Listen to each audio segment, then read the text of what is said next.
Hello, it's me, I'm Nafid. In this video, I'll talk about again, Aruba Central, the new one. Now we'll talk about the CX switches onboarding, how to onboard switches using zero-touch provisioning as well as manual onboarding. Secondly, I move on to the new central interface, explore it.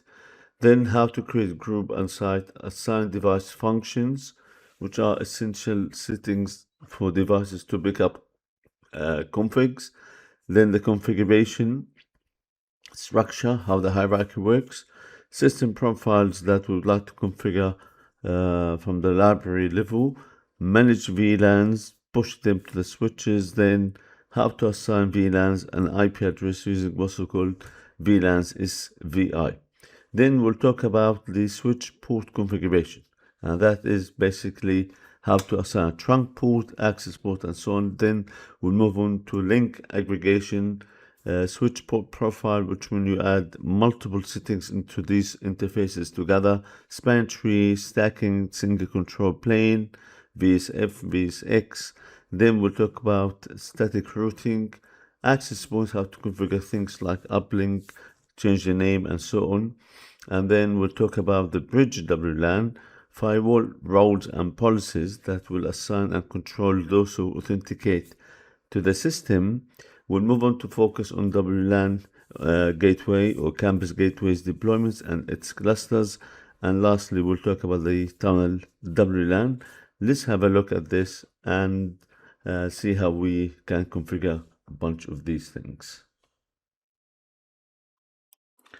In this part of the video, we'll show you how to perform the initial setup and manage your switches within the Aruba Central, how to create your group and the site, and assign to these sites and group, or assign devices to the group and site, and also would like to look and explore the new central user interface.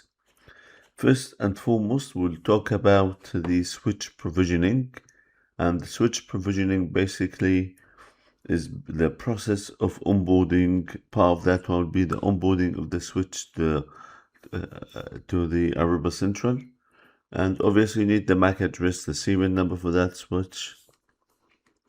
And in general, these CX switches are using out-of-band management.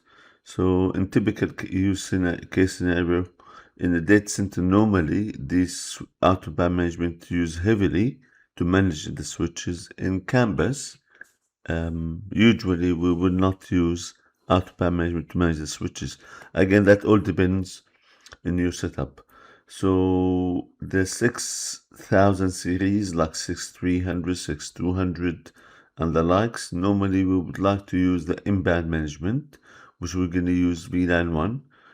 And the higher end ones, things like 8000 series, 10,000, 9300, we would normally use the out-of-band management. And the reason for that, these are the layer 3 switches, and by default the interfaces are disabled and they are routed interfaces by default.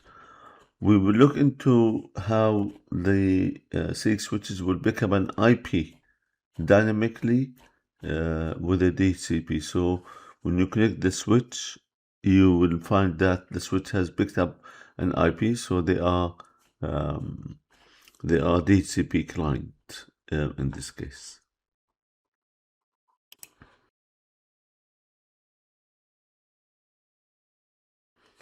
We will look into this switch. Username admin, password is blank by default. Now, by default, the switch should have no configuration. We'll leave it blank. We'll not provide a new password for the time being. And we're going to show run. And you will notice there are some configs on this switch. And simply speaking, how come that has picked up some configs? And the answer to that is basically they were provisioned by the HCP, by zero-touch provisioning, picked up an IP, being redirected to a certain configuration file that has pushed settings to that switch. IP information. That will lead us to the next one. Is this switch connected to Aruba Central? And the command to do this, show HPE New Central, you're going to find this is connected. So now this has the capability to reach Central. So if you bing, of course, google.com, you should be able to bing it because that is able to reach the internet and subsequently is able to reach Aruba Central.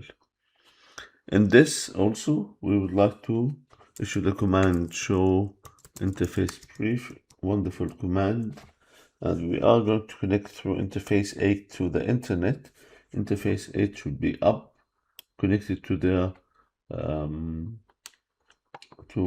a layer 3 device that takes us to the internet, and obviously show IP route. That is the default route, and that will take us to the internet.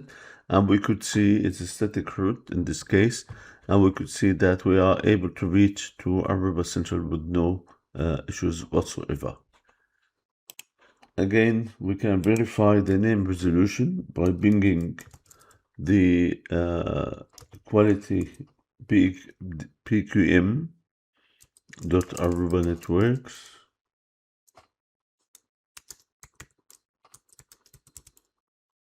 We get a response. It means everything looks fine. And simply speaking, that is the config file where the switch has picked up settings as we have seen. On the other hand, I would like to show you how to manually configure the switch, like a switch in here, 8360 switch. So we log in as admin, which is the default username. Password is blank as usual.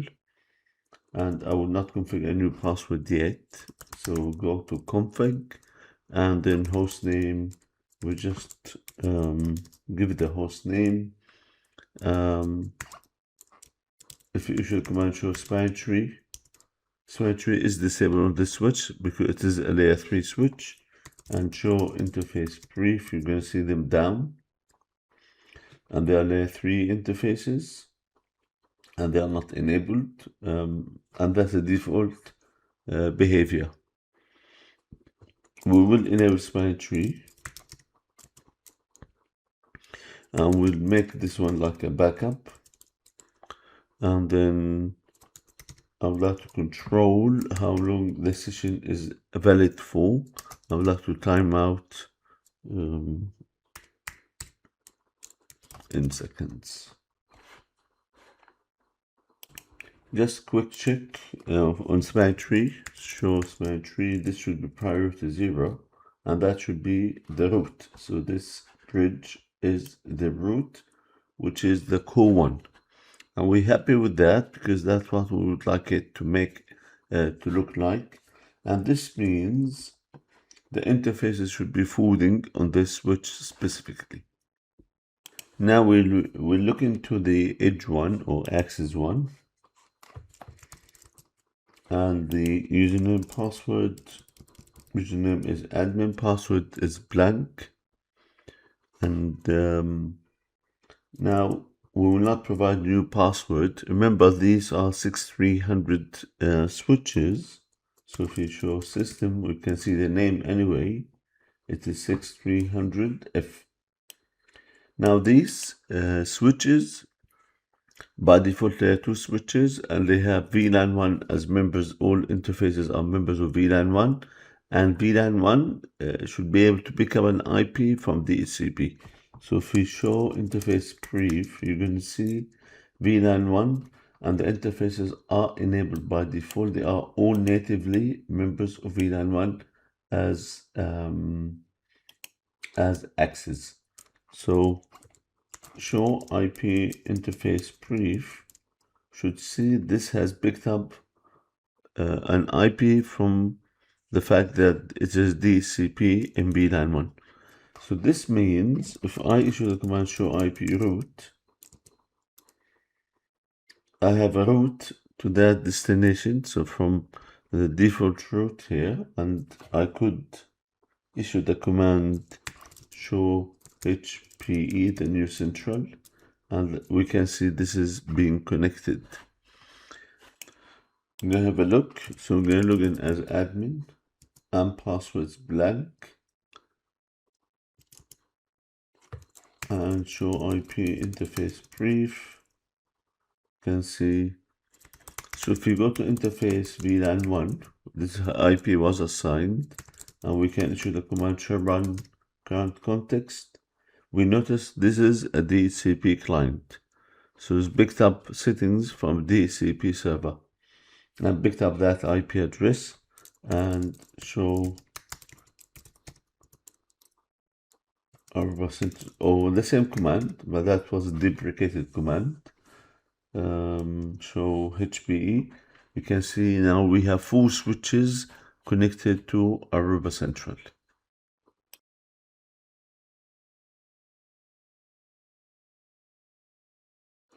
Now we log into Aruba Central. Now sometimes you get across this like introductory page, so you can look and explore options. If you don't want to, click on the X. Now you might not find anything because that's probably the first time you log in. You might want to go to View Catalog, Service Catalog. Click here, and we're interested in Aruba Central, so click on that, and we're gonna launch it. Again, we're gonna launch that. We assume that you configure all settings like workspace and all that stuff, but I'll show you. Probably I did show you in a different video about this, but that's a new Aruba Central. You can see inventory and subscriptions here. You can see how many devices in total and the 3 different types of devices, and the numbers next to them correspond to, if this is access points, these are the gateways and these are the switches. Now the total number in inventory is 9. If you click on this number, it will take you to this page where it is listing every single device. Notice devices have not been assigned to any site, so they are in the no provisioning state. You clearly see we have different types of devices, and device functions have not been assigned to these devices, which are essential for that purpose. So later on, we're going to show you how to perform these steps, how to assign, of course, after creating the site and so on and so forth. Now, what you see here, you can also customize the columns. So click here, customize columns. I would like to see the IP address. Now, the IP, the fact that these devices are not configured, are not provisioned, it will not show any IP. Even though, as we have seen this on the switches, they do have an IP address. The switches, they are able to reach the internet, and they are managed by Aruba Central. Yet, we don't see any IP, and we see kind of grayed out to these switches. Of course, for the access points and the likes, we'll come back to them once we add the switches and access point to sites and groups. That will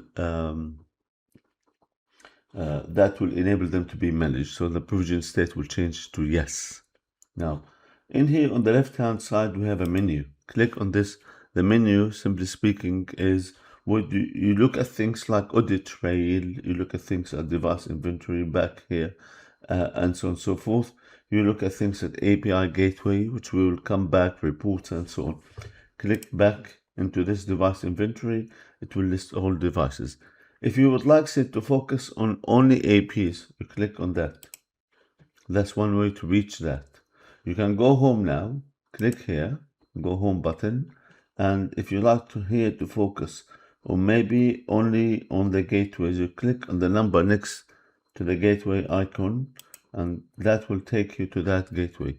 Again, all of them are not provisioned, and they're not assigned to any site, and so on and so forth.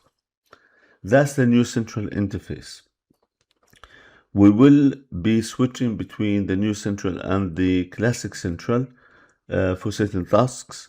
So if you'd like to go to Classic Central, click on that. That will take you back to Classic Central, where you can do certain tasks, things like creating the groups and so on and so forth.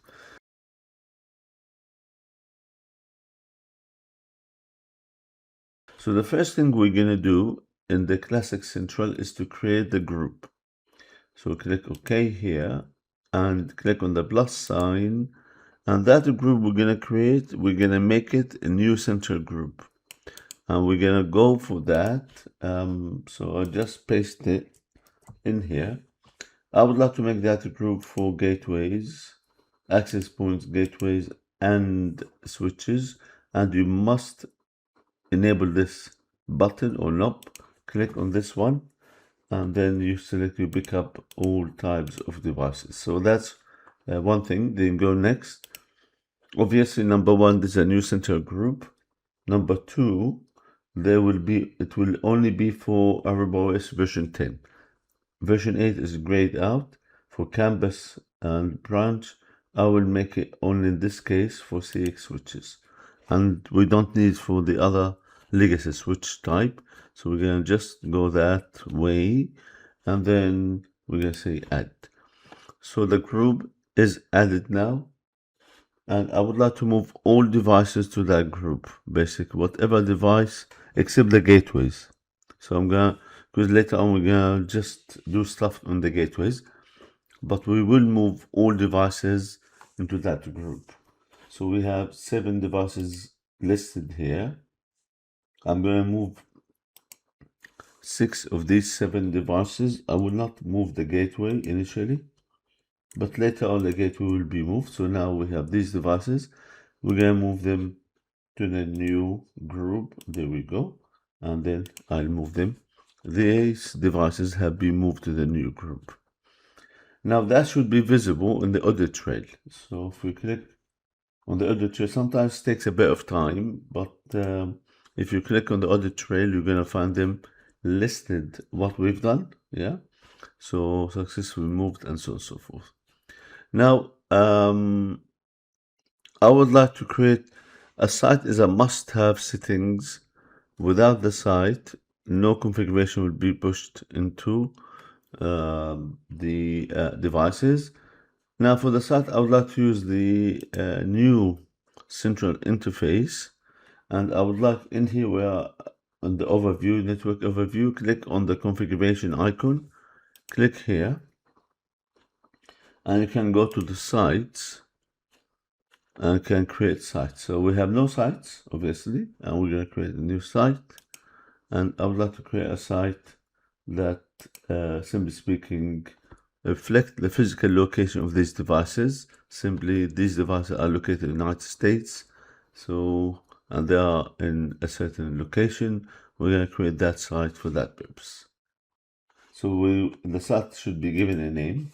So the site is Houston site. And then the good thing about this new central is it's able to help you locate because that's geolocation.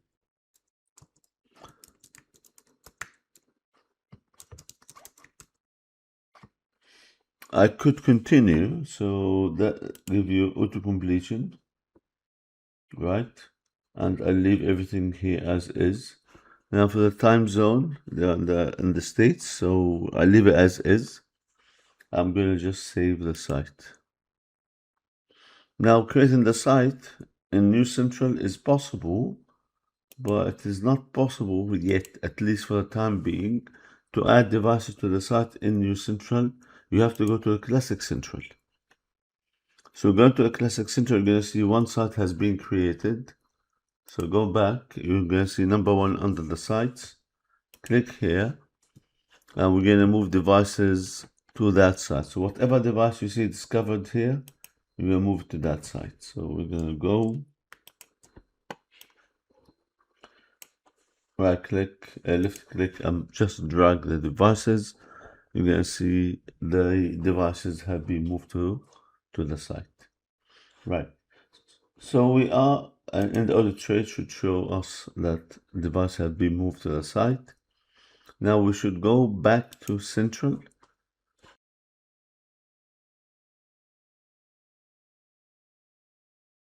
And I would like to add one more thing, at least for the time being, which is going to be also called device function.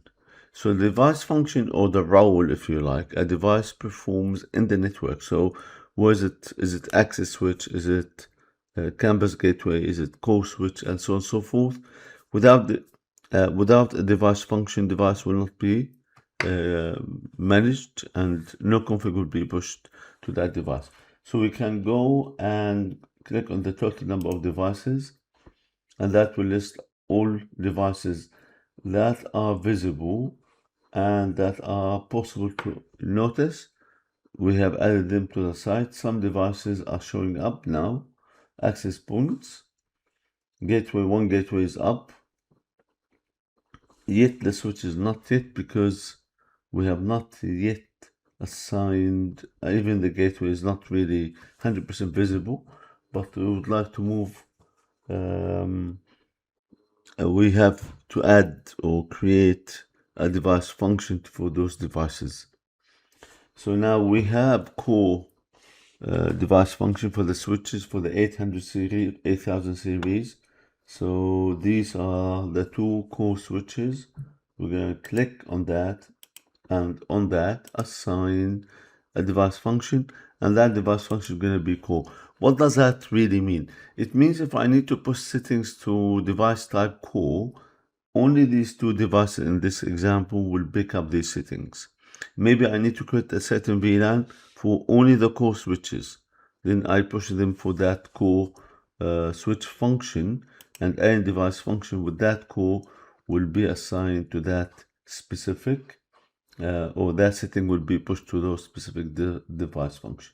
Notice device function campus access points have been automatically assigned, so you don't have to worry much about it, because that has been automatically assigned. So we're going to do core switches for the, we've done core, we're going to do access switches for the 6300 switches. These are the two 6300. We're going to just go here and assign device function as access switch. You have to be careful, because if you assign the wrong device function, that will create issues for you. You can clearly see switches kind of turned on, right? Core 1, core 2, and then access 1, access 2, IP addresses have become visible, and for the access points, IP addresses have become visible. For the gateways, we'll configure them later, so you don't have to worry much about it. The only one gateway that shows here, but that has also to be configured at later stage. We'll come back to that one in its own module.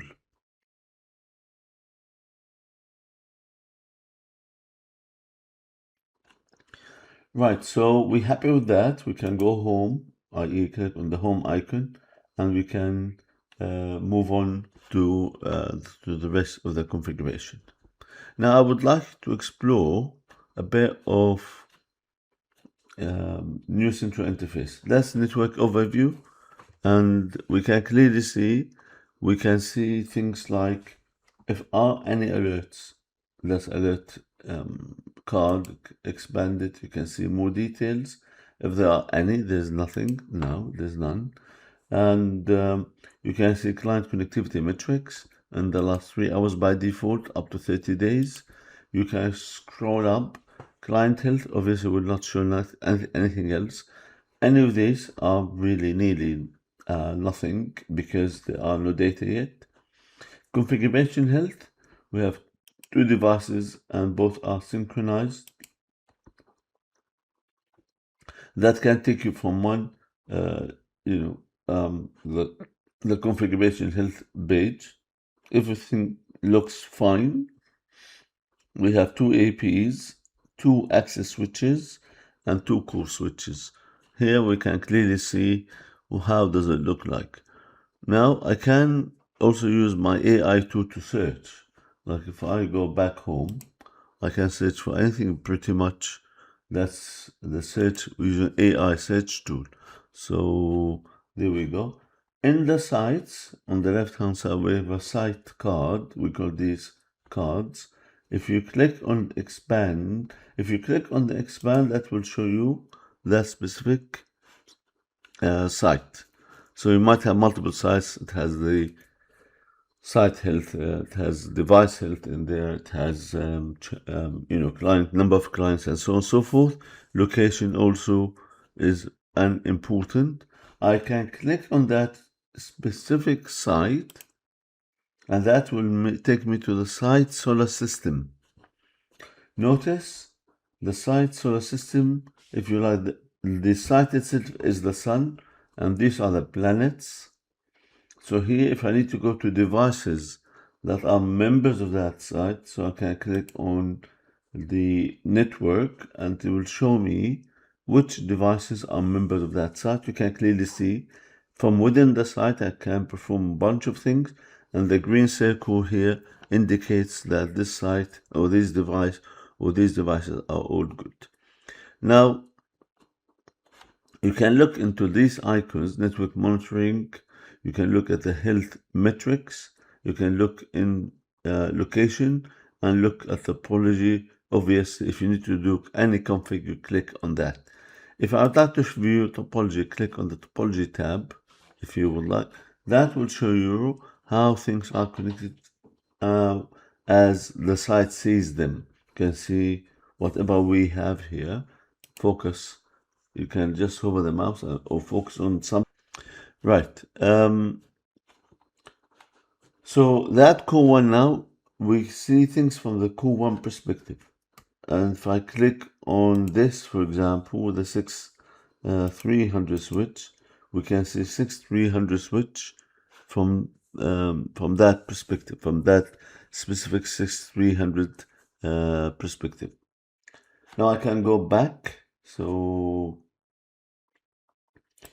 can go back here, go to my site. If you would like to go to the site again, remember we are at the site level in this case. I click on here, and then let's say I need to go to core 1. I click on core 1, that becomes the sun, and the rest are the planets. So that's a solar system where the specific device in focus is in this case core 1. And that core 1, it will show you which site it belongs to. How does it look like from network perspective? If any client, any security, or any alert issues. That's within the actual switch. If I click on the site, that will take me to the site. I can go to the site. I can see a list of other switches. And in this case, you can clearly see how can I switch and change the focus to different ones. I'm here now, and if I go, that's my switch, very clear, and this switch looks fine. And the switch itself, if I click on the network, that's the site, the Houston site. If I go again back, and I can click on the core 1 switch, and here, if I'd like to view the ports on the switch, I click on the network. So I click on the network, you can see the switch ports and how which ones are up, which ones are down. You can clearly see there's 0 down, 1 up, and whatever has been connected to. So these are the wired interface, but that all depends on your environment. You must see different switch models would show different output, obviously. But I can go back to site from here. So I click here, and that will take me or give me the opportunity to go to the site. Click on that, go to site, and there we go. I can go to the site, click again on the network. I can pick up one of these APs. That AP shows me how, whatever from AP perspective, access point is the solar system, and you can clearly see connectivity, which radius, which switch is this connected to, and so on and so forth. So this is from this different perspective, and we can clearly see that we are able to look into devices and look at network from different aspects. Help is great to have, of course. Click on the help, and you can see central documentation center for that purpose, and that will open a new tab. that will show you the documentation you have here. I can go back. So if I go back to this and I click on the manage workspace, so I click on this one and I can say manage workspace. This is the workspace we belong to, meaning the place where we have all settings, inventory, licenses, and so on. And that tells me this is the workspace. So I can go home from here and then launch Central back again. And we are at Central now, back on the configuration or overview interface.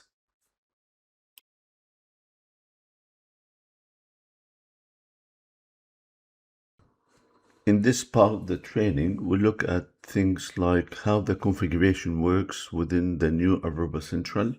It has a hierarchy. It's not equal to the classic Central. We look also how to perform some initial system configuration tasks, how to perform switch, for example, system information. We look into the initial configuration of the switch.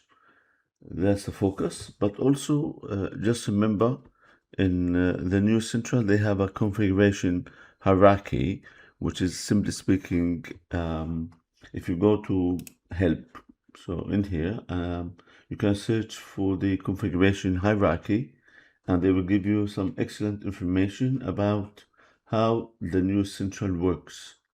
And if you look into the actual configuration hierarchy within new Central, so we can go to the online help, great place, and you can go to multiple different things, but then one of the things that you can go for is the getting started, and then you look at different aspects. So we can look into configuration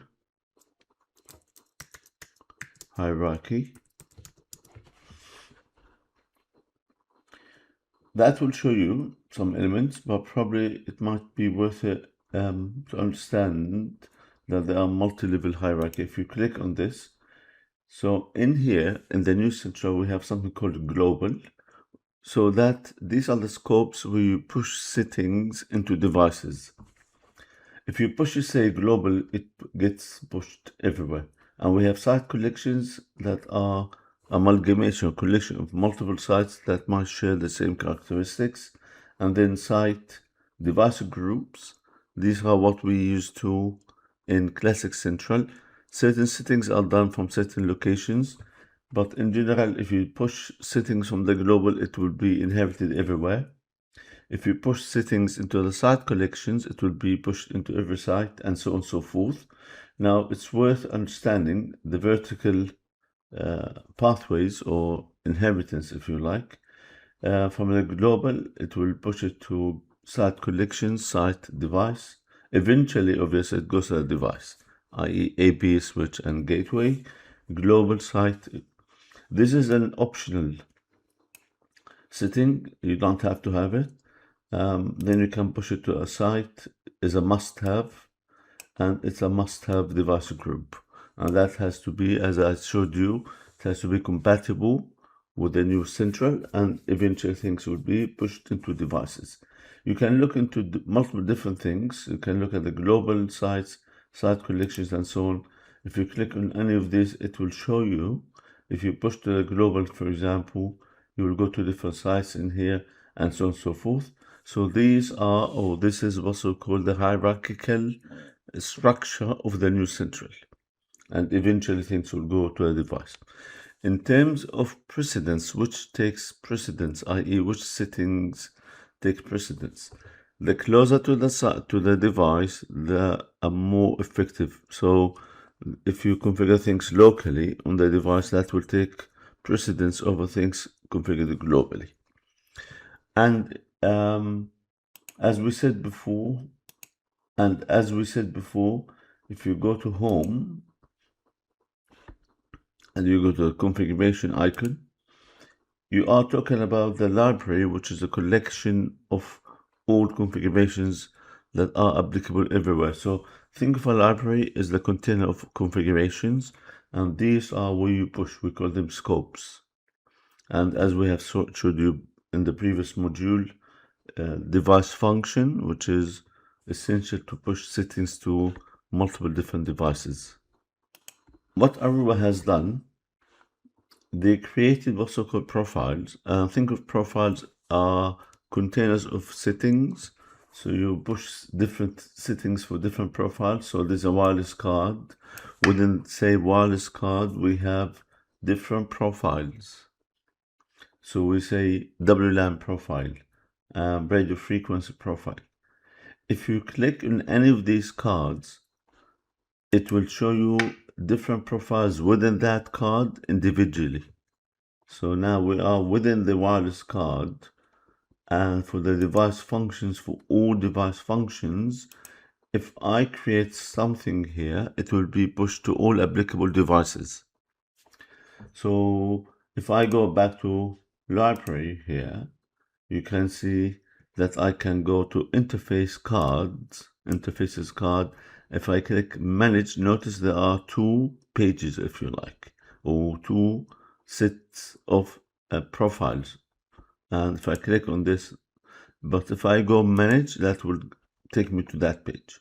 So I have 1, 2, 3, 4, 5, 6. If I go back and notice 1, 2, 3, 4, 5, 6. And notice the profile when it says 0, it means no pre-configured profiles whatsoever. What we're looking at is the global. So say, for example, in the VLANs network and networks, click on VLANs. There are two pre-built profiles, one for VLAN 1, and that's applicable everywhere, the scope, and one for VLAN 1, and for the other VLAN 334 applicable to bridges. And this is default VLAN applicable everywhere, but to these device functions, notice, yeah? And this is only applicable to bridges. You try to delete the global profile.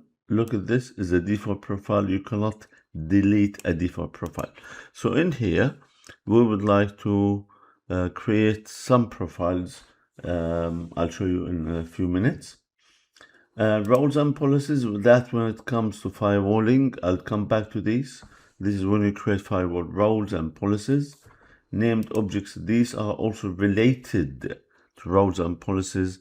We used to call them aliases. So these are an alias. I'll come back to this as well. And these are different services, service management, dynamic application prioritization, quality of service to manage priority and quality of service for certain applications. We can also configure that. These are the four main tabs, if you would like. Profiles tab, roles and policies tab, named objects tab, again related to this, and services also. This is something we will come back to these different settings.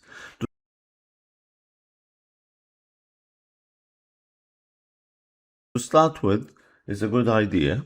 Best practice is to configure things like basic settings, time on the system, NTP, DNS, and that sort of stuff, and push it to all devices to be consistent.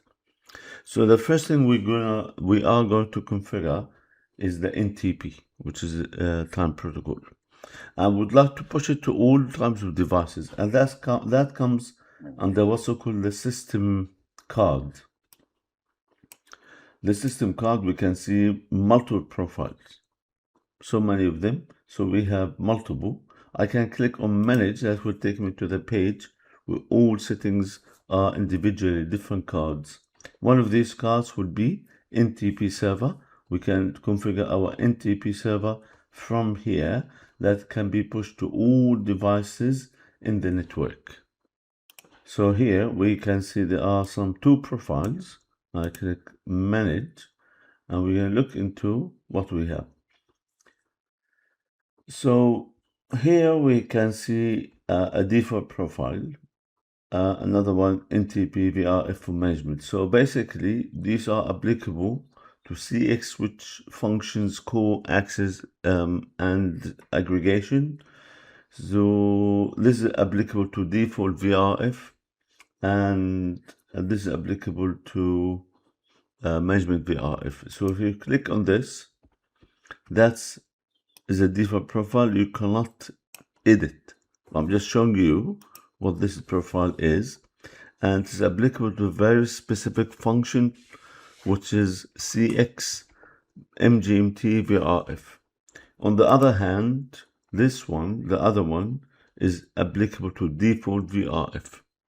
And internally, this is called VRF1, and that's VRF2 from CX perspective. We will not touch these, obviously. We're going to add and create our own NTP server profile.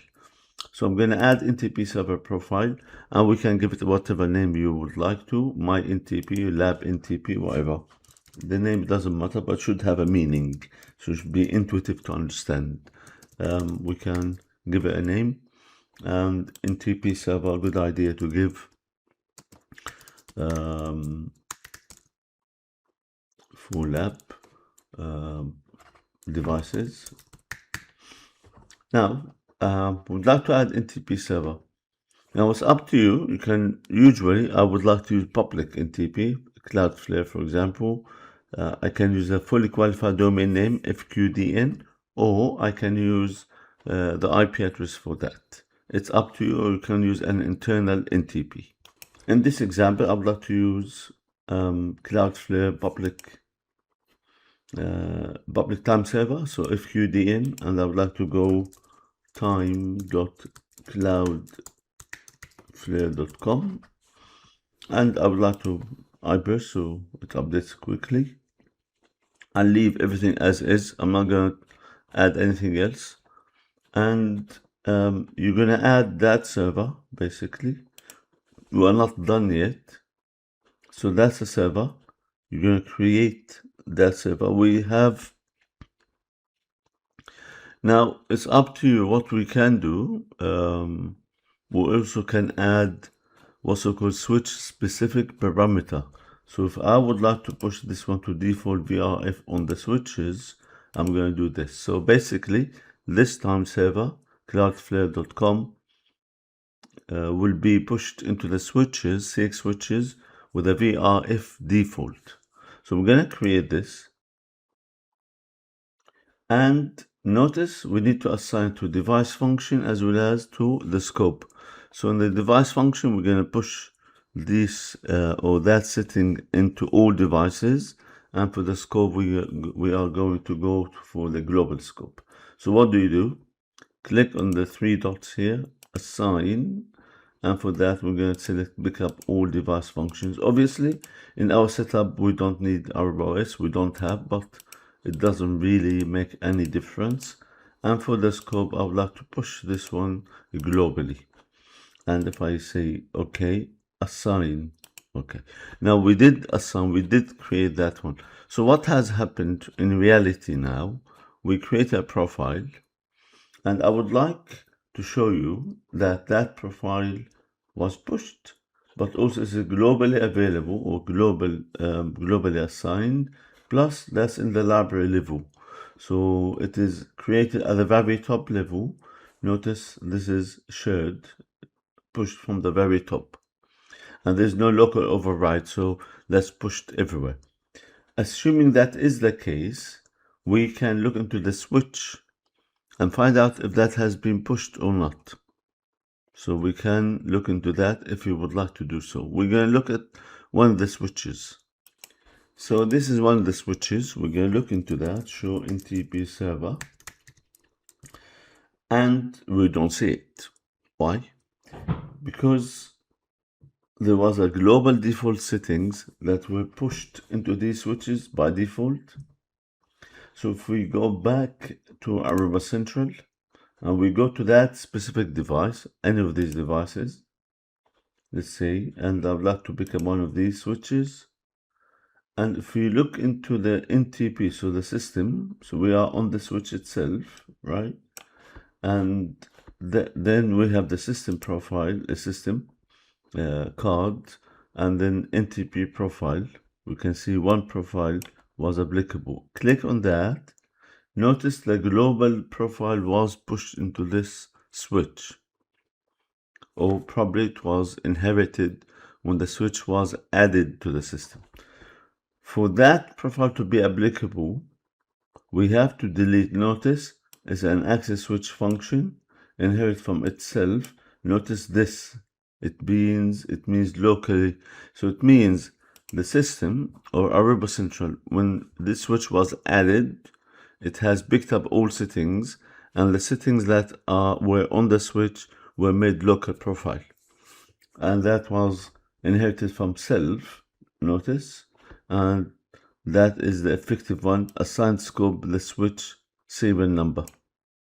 So that's the switch serial number, and that's where the assigned scope of that specific profile. To be able to push the global profile that we have created a minute ago, we need to delete the local profile. Then you're going to see the global profile was pushed there.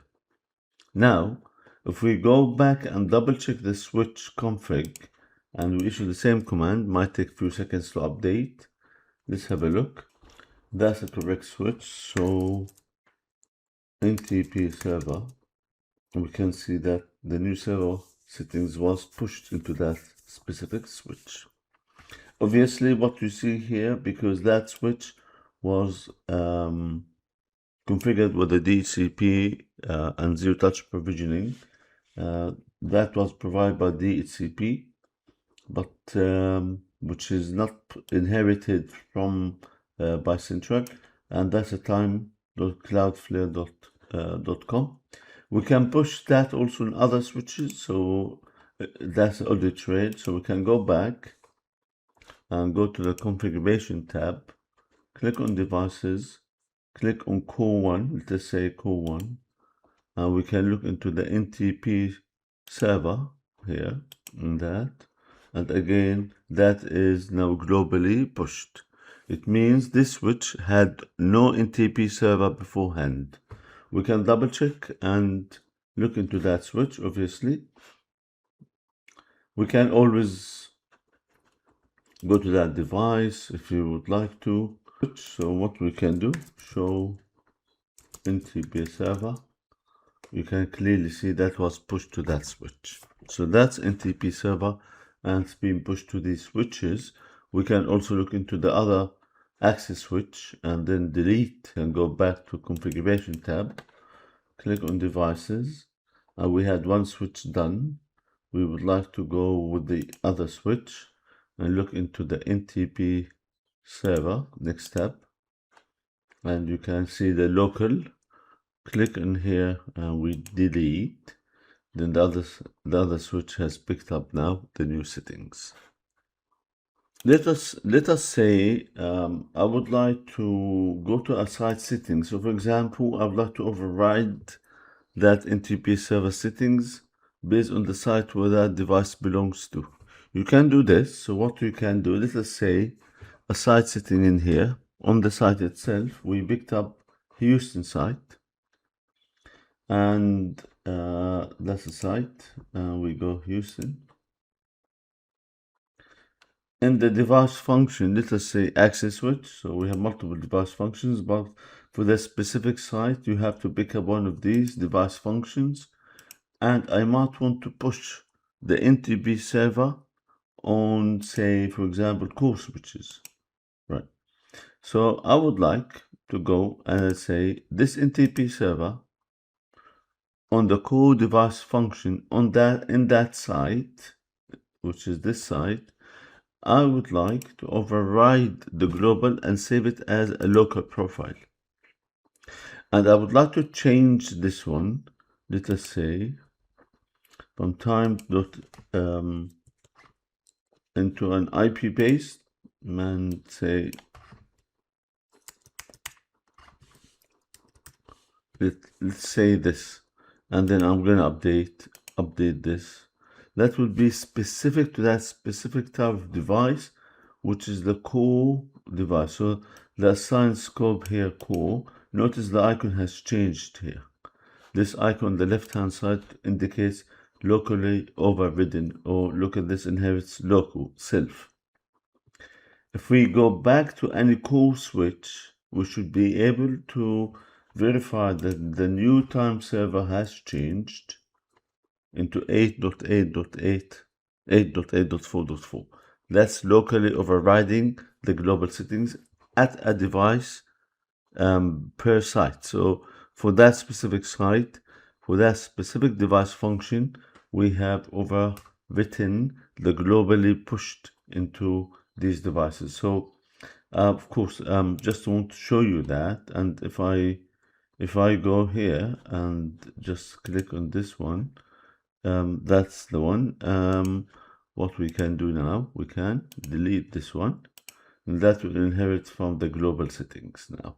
Now back to a global push into that specific device. And it's an excellent idea to always check audit trail. So you can go menu, and part of that menu is audit trail. Click on the view, you'll see what we have pushed. Okay, that's switch core 1 Houston. So what has been changed and so on and so forth. You can view it, view details. Is it NTP, no NTP server, and NTP server global, right? So that's what we've done, literally as if you are on the command line on the switch and you have issued these commands. Now we're going to push for other settings like DNS, server switch system profile information, which is basically we're going to rename switches, some of these switches, edges, system information, administration, username, and so on. We will also verify all these settings in the same time. So we'll go back and add DNS server to all device functions. So again, go home, click on the configuration icon, which is the gear icon. We are doing things at the library level, i.e. that's repository for all settings. Again, we will do DNS now. We'll create a profile. Let's go lab DNS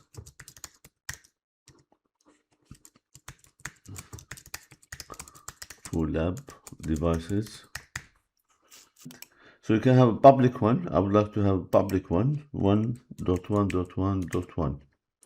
Now, definitely, these devices already have had DNS part of that one.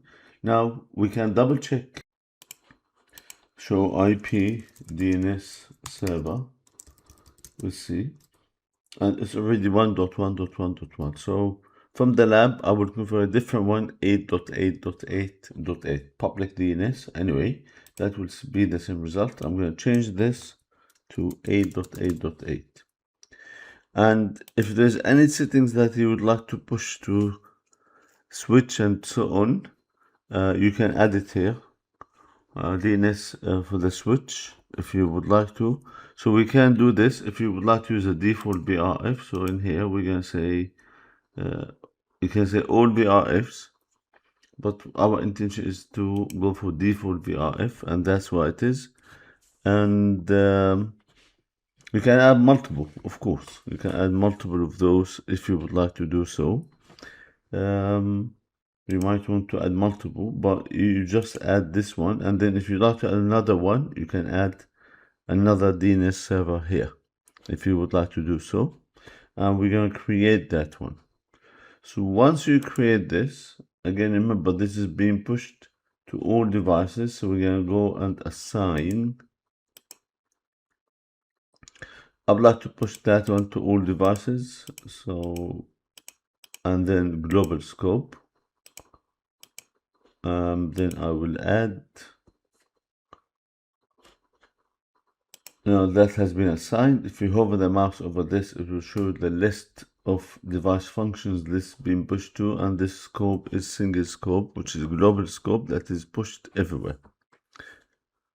Now we'd like to switch to focus on the switches. So we're going to go switches, and simply speaking, I would like to go system profile for the switches. Click on manage, and that will lead us. We can see there are some defaults, settings that were pushed into not these are built into Central, and this profile 1 is applicable to these models. Profile 2 is applicable to other models, and so on and so forth. These are generic ones. We're going to create our own and push them to all switch functions. So I'm going to call this one my switch system profile.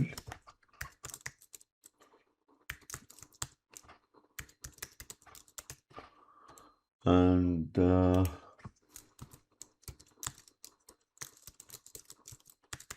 system profile. So we might want to add some information on these devices. So location, maybe US. And if there are any contacts, then here you configure the time zone. Probably these are in US Central time zone.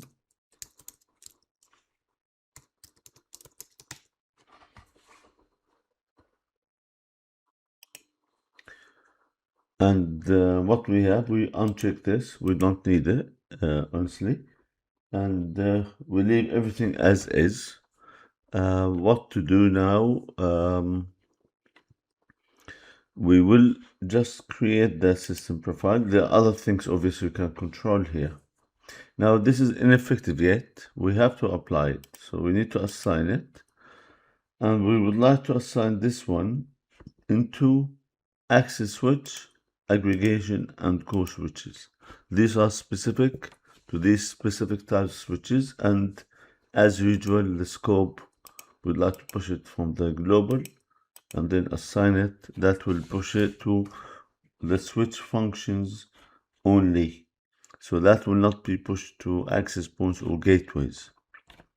Now I would like to go to the system admin. So here I'd like to go system card and then system administration that already has 5 profiles. And we can see these were profiles for the specific type of devices that were built into the system.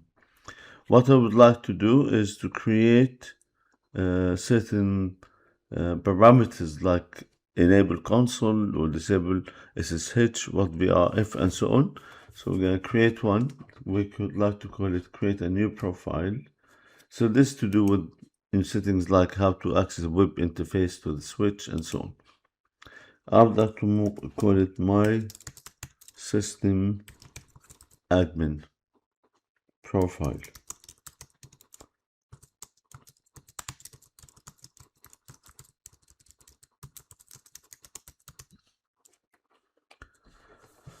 So I'd like to keep this one enabled, obviously, and I would like to make sure SSH is also enabled on the VRF default.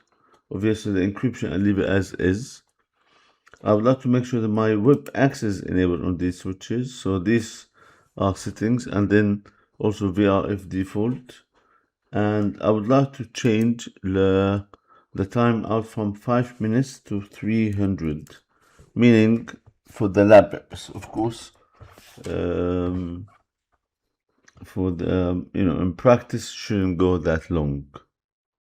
And system ban, so when people connect to the switch, only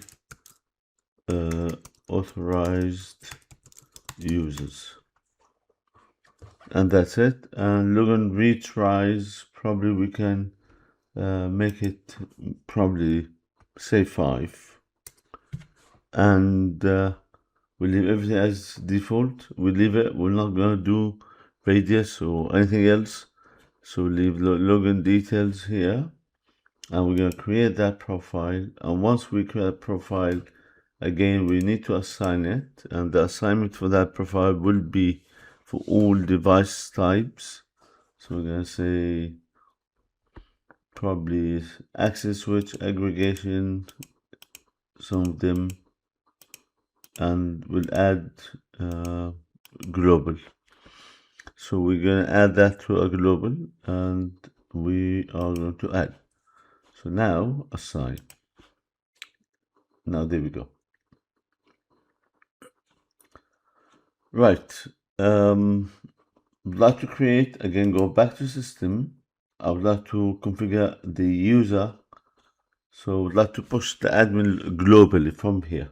A new admin user, manage. And you can see there's no global profile being pushed here. I'm going to create a profile. It means each device on the individual, whatever admin users. I'm going to create a profile, create lab admin, and I leave the username admin. I'm not going to create. You could create another user and push it to these devices, and I will configure my password. It means, and I would like to give this guy a full access admin, and probably enable telnet. You can best practice uncheck it. We're going to create that, and then you're going to assign it everywhere. So we're going to assign to access switches. Again, they have no functionality in this settings, and even this one I'm going to push it to core campus access point and mobility gateway, and the scope will be global scope. Add it, assign it. That has been created, and we push through these different device functions as we could see them. Right. We can verify now the admin password will have been pushed. Before that, let's go to the menu and let's go to audit trade, click on the view and see, so they push to different, it says in here, push has been successful. Yeah. And configuration successful. Let's see what device, view details, push successful. This is just an information. And configuration successful. Yeah, and we can view details as well. Right, let's log into one of these switches. Most likely, let's say exit. Let us see, admin, and the password now will have been pushed to this, and the password has been updated to the new password. Again, as I said to you, you can create multiple password. You can see it also from the device perspective. So if you go back again, you don't always have access to the console. Everything should be doable from within Aruba Central. So click on this one. You can say pick up one of these devices. So I can go here. I can just click on the number of devices I have. It will take me to a list of all devices. I can then, if you would like, this one way of doing it, and click on that switch. You are here, and you can see configuration status has been synchronized. You can console from here, log in with the admin with the new password. I mean, this is the lab password anyway, so that's start the session, should log in. Now, unless you have a local profile that override that, this should work without any problems. Now, if you have an issue with this one, it means there's a local profile that was pushed into this for the SSH. What we looked in there was the admin from the console. So this is, yes, it says remote console, but in reality it is an SSH. So we can go back now to that core 1 switch. So this core 1 switch, we can go to the config. Now in the configuration, the system, we can go manage. And in the manage, you can see that if we have configured that SSH to be connected remotely. So we accept that or not. That's a user profile here, click here. Lab admin. If SSH has been enabled or not. Now we're going back, click on the core 1 and look at the system card. And in the system card, there's a system administration. And we can see local admin management. So on that switch, this is the effective one. If we console to the switch, I'm going to see that SSH is not enabled on default VRF. That's why when we try to connect an SSH to that core 1 switch did not work. So what we can do here, come here and delete this. And then the globally created profile was pushed now. Again, we can go back and double check if that has been enabled now. It is enabled. So we can go to Aruba Central if you would like to. Click on the network monitoring and the core 1 switch. That will lead us to this, the switch being the sun and these being the planets. Click on the troubleshooting tab. You can go to remote access, admin, and our password. You can see clearly that you are able to connect to that switch. Now we can do so to the other switch. Now for the 6300 switches, by default SSH is enabled anyway, so if we can go there and double check, that's our 6300 switches. Admin, remember the password has changed. And if we issue the command show SSH server, it is enabled on the default VRF.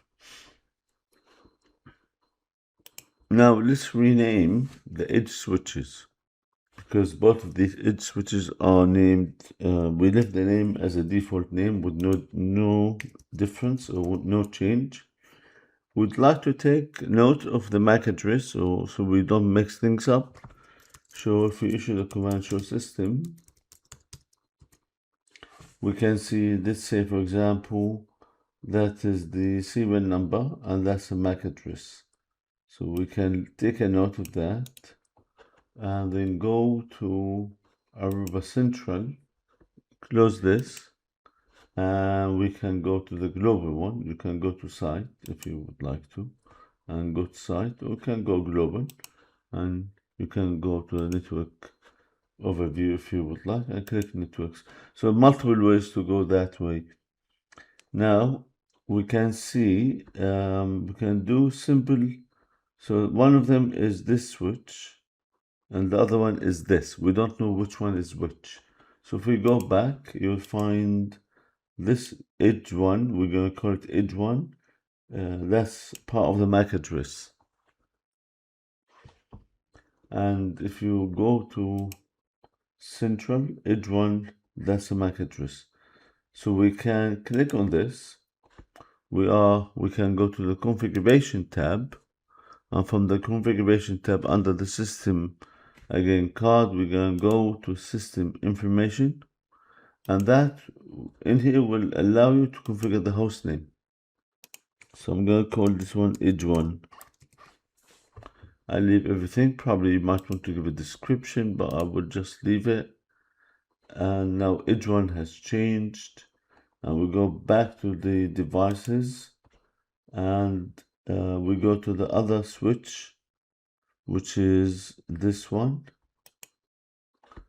Again, in the system information, we call this one edge 2.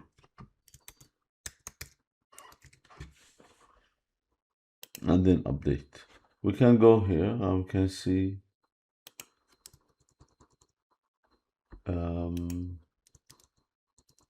edge 1 changed, and probably that will take a bit, and edge 2 changed. So now we've changed these two switch host names from the system information. We left the other ones, the core 1 and core 2, as is.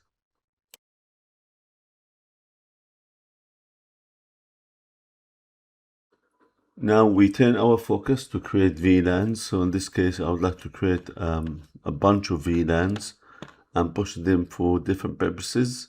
So we go to the global level in the configuration tab.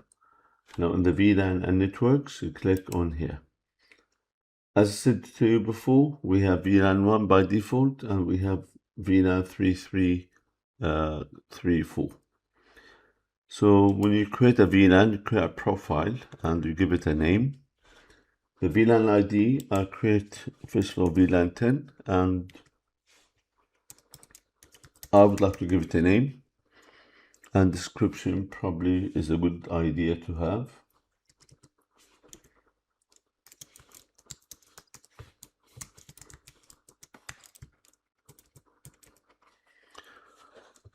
I'm going to create, it's simple without anything else, there's no complications here. I'm going to create the VLAN right now. So there we go. That VLAN was created. I need to push it and assign the scope. So I'm going to push it to all device functions, and I will assign the scope to that one. So we do this by assign all device functions. Again, honestly, this doesn't matter because we don't have them. So I'm going to just push it to access point, aggregation, core switch, as well as mobility gateway access switch as well. And then configuration scope will be global. I'm going to create other bunch of VLANs as well, and then we'll see the listed VLANs being created. So we created all of these VLANs. I'm going to assign VLAN 20 now to global, so all device functions. And again, because we don't have these, I will just go here, and the scope will be global.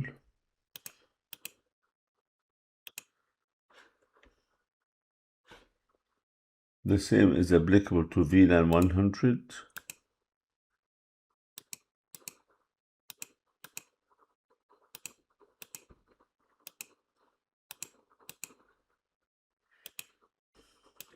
Then VLAN 256 is slightly different. The reason I would like just to make this available to the core switches. There's no need to configure them on other types of devices.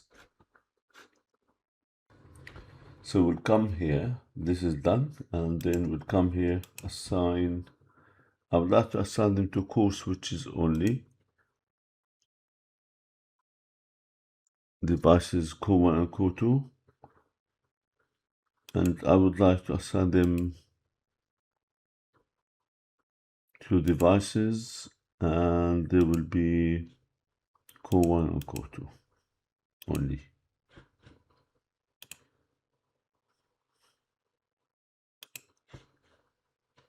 So for example, on edge switch,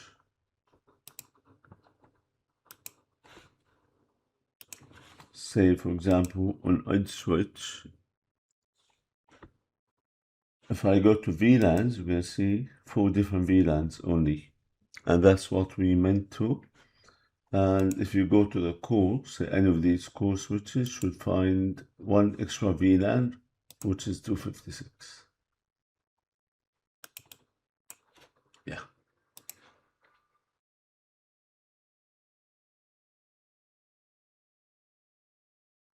Now let's focus on the port configuration. We can go, I would like to start with the edge. So edge 1, and for the edge 1, I would like to make certain port configuration. So you are on the device, interfaces, you go switch interface configuration. Now I'll show you if you need to push configuration for multiple interfaces, we create an interface profile. But in here, I would like to disable some ports. So port number 3, we would like to untick this box. It means the port is disabled now. And I'd like to repeat this one to port number 4 and some other ports as well. So we're going to do the same.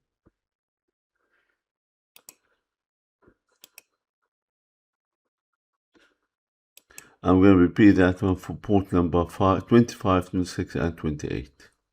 Now I would like to assign VLAN 10 to the port number 1/1/1. So that will be access port on VLAN 10. So we're going to go VLAN interface 1/1/1. Scroll down here it is access native VLAN will make it 10. So that's what the client is going to connect to. And I would like to allow to configure interface 27 connection as a trunk port here, and that's a trunk port, native VLAN 1, and allowed VLANs, all of them. We're gonna save it. We'll do something similar to Edge 2. So as per the network topology, we'll disable port 28, we'll enable port 4 member of VLAN 10 access, and 27 as a trunk port, the uplink passing all VLANs. So in here we go port configuration. The first one we're gonna do is port number 4 and make it access in VLAN 10.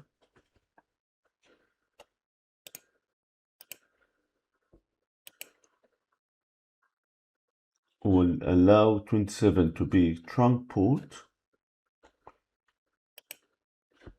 and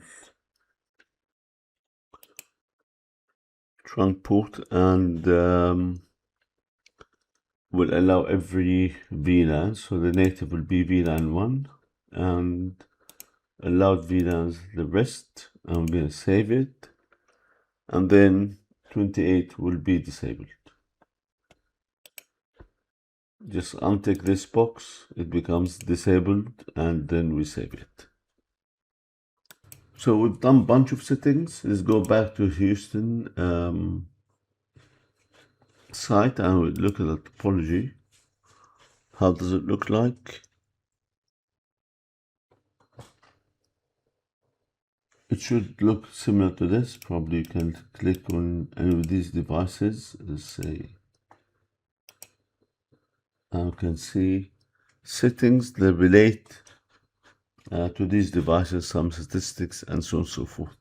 So it's wonderful. You can clearly see the relationship between different entities in this case, and what we have created. We go to the network overview or network monitor, and if you like,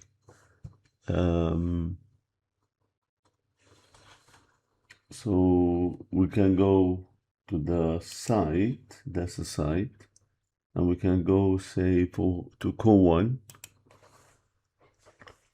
and we can go troubleshoot again, command prompt. We can look into or we can look at the commands. We can push commands and find out what VLANs have been configured. We can type here, like search your command and wait for the VLANs. You can add the command and then run it to see what VLANs are. Save it if you would like. Yeah, this is the VLAN. Select command. I would like to see the VLAN, and we scroll down a bit and then we can run that command. That command should show us all the VLANs that we have pushed into core 1. Should expect VLANs 10, 20, 100, 256, of course, with the VLAN number 1, that is the default VLAN.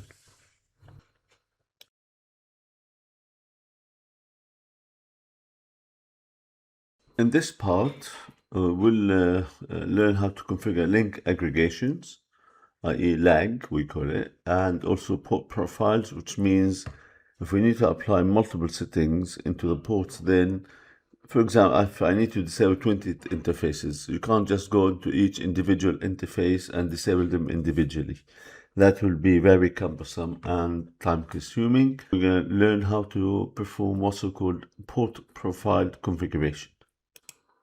So the link aggregation will be between the two core switches, core 1 and core 2, and the links or the interfaces connecting these link aggregated interfaces will be interfaces 14 and 15, i.e. 1/1/14 and 1/1/15 on each one of these core switches.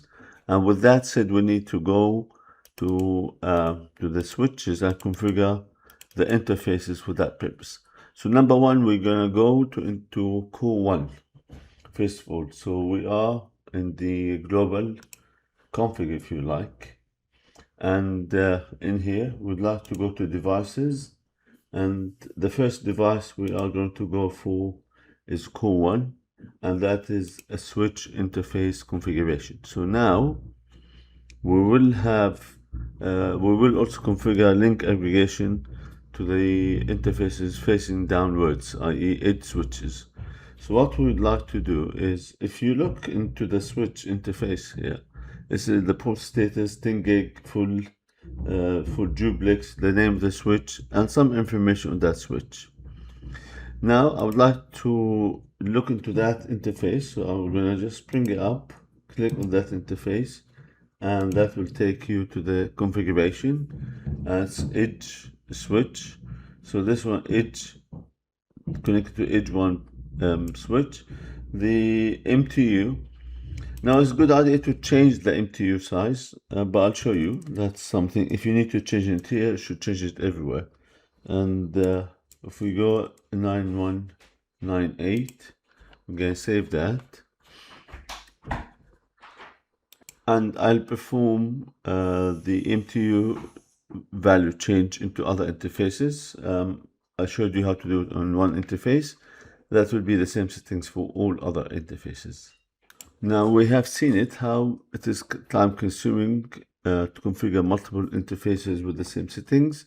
That will lead us to what's called the port profile. So in port profile is when you push settings to multiple ports that are identical. You like to apply them to multiple switches, multiple depends, multiple interfaces on the same switch, and so on and so forth. To do this, you go to library, and in the interfaces port profile here, and the port profile, you can see there are 3 default profiles. They are applicable. So apart from these default profiles, we would like to create new ones that will serve us, our purposes. So we're going to create a profile here. And in the profile, when you click on the create port profile, you give it a name. Let's call it sample access port profile. And whatever, I'll just make it simple.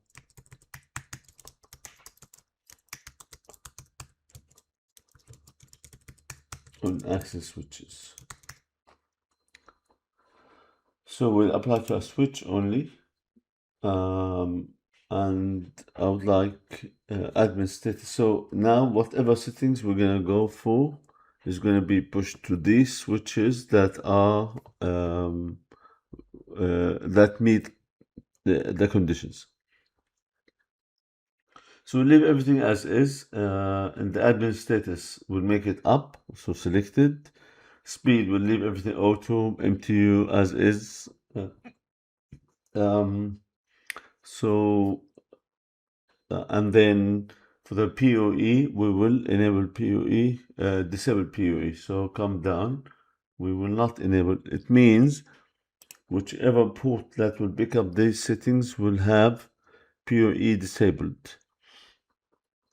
And for the VLAN, I'd like to make it access, and then we'll make it access on VLAN 10. So that's a member of VLAN 10. For the loop prevention, we're going to select loop protection. So we're going to select this one. And what action will that, what happens if a loop has been picked up? Transmit disable, so we'll disable the port. Admin edge, we're going to select that one as admin edge, as well as we will make sure that is the admin edge, and that's it.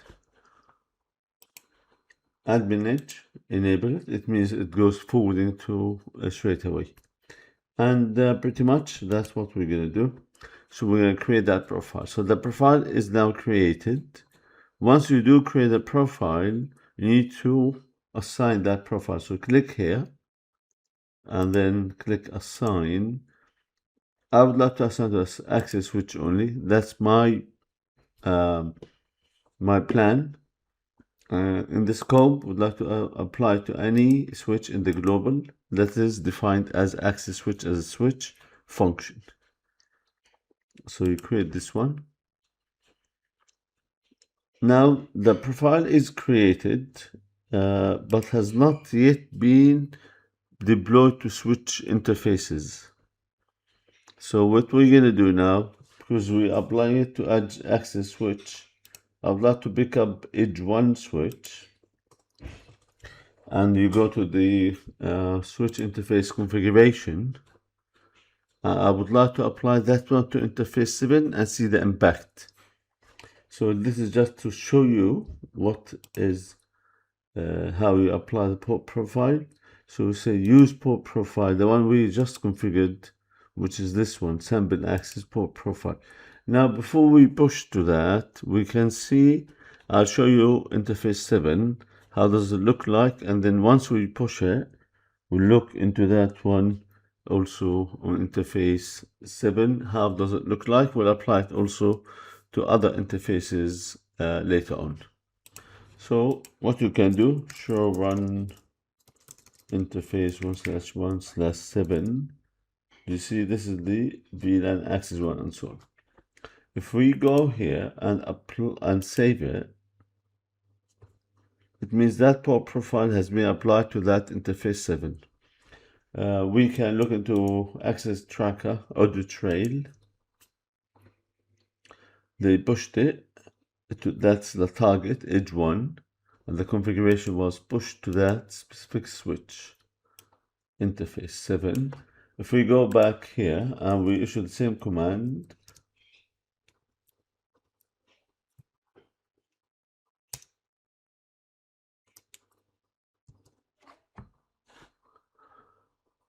now we can see clearly that interface 7 has changed, and it's VLAN 10, and whatever other settings are now applicable to that interface. We will push the same settings to interfaces 8 and 9, so we will pick up these two interfaces, and that's the edge 1. Go to interface configuration, and we go 7 or 8 and 9 indeed. So you notice interface 7 is disabled because we disabled that when admin status was unticked.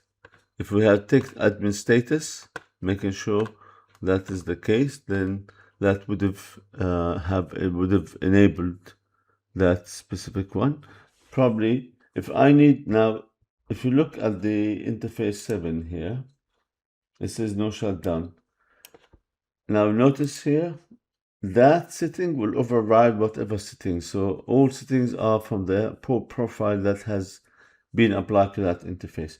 Now 8 and 9, it is enabled by default, and it's enabled, as you can see, no port profile has been assigned. I can assign a port profile, which is the same one. And again, if we go back and look at that, or these interfaces, notice all these settings are basically determined by the port profile. And probably give you a few minutes, and that will be applied specifically to those interfaces. They will be identical to interface 7. And you notice in here, and show, or we can do this config interface.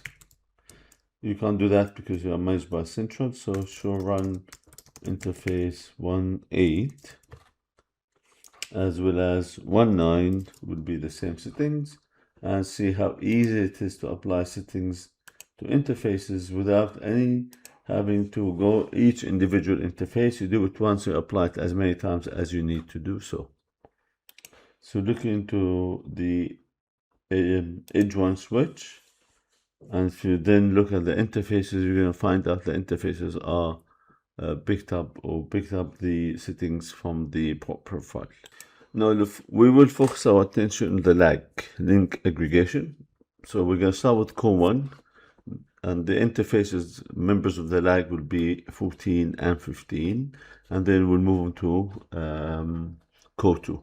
So we'll go switch configuration here, So for the link aggregation, you pick up the interfaces that will be members. So you select both. And notice in here, when you select both 14 and 15, notice a create a lag has showed up. So if I untick this one, this will go away. So here, if you pick up two of these, create a lag will show up here. And then we will configure all settings for that lag specifically in this case. The ID for that lag will be 256. And that's going to be ISL link, or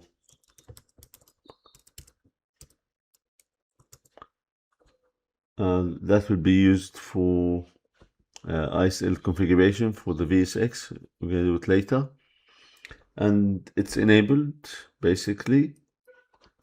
And the LACP mode should be left as is, so there's no problem.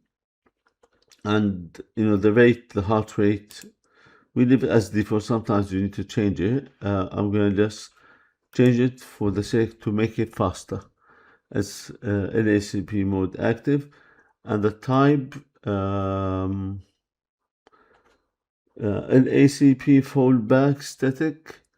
I leave it unselected because we're not relying on this to configure edge 1 and edge 2 or auto provision edge 1 and edge 2. Leave it as is. I would like to make it a trunk port, and then the VLAN for that one should be VLAN 1, and then I'd like to allow VLANs. I can type all lowercase. That will allow all VLANs. Obviously, best practice not to do this is to allow certain VLANs, and then I will enable that. If we need to change something, we can go to lag. You'll find lag was created. Click on it. I would like to change. I would like to make the VLAN 1, the native, as tagged VLAN. So everything should be tagged. So now I have updated the link aggregation 256 configuration. Now you notice, if you go back to ports, you'll notice interfaces 14, 15, the members of the lag, and that lag was created by you, by us. And they are enabled. That's what we need. I would like to enable port 15. Make sure this, when the lag on the other switch connects, they will be enabled. So enable the port, and that should be enabled. Now we'll go to the other switch, and we will see. Now we'd like to go and just verify a bunch of things. Probably we are on core 1 switch. We can go to the troubleshooting, and in the commands I would like to search for LACP so they can show us. And we go interface aggregate and interfaces. We're going to add this command or these two commands. I would like to execute them. So there we go. And then I'd like to run these two commands. See the output, show LACP aggregate and show LACP interfaces. They should show us the correct LACP block. Perfectly fine because the other side is not yet configured. And LACP aggregates, it shows us that interfaces 40 and 50s are members of that lag 256. Now we are going to perform the same setup on core 2, and then we'll see the result. So after we have finished the configuration, just double check one of these switches. Let's go to core 2, and then we'd like to go to the network overview. Go to the troubleshooting, and we can reissue the commands. Of course, these could have been issued from the command line or SSH, but makes it easier here. Scroll down a bit and issue these two commands. Now the output of these commands will dictate whether the LACP is successful up and all looks good and nice. and then these switches are connected with LACP. Now later on, we're going to use that link for ISL, inter-switch link in VSX configuration.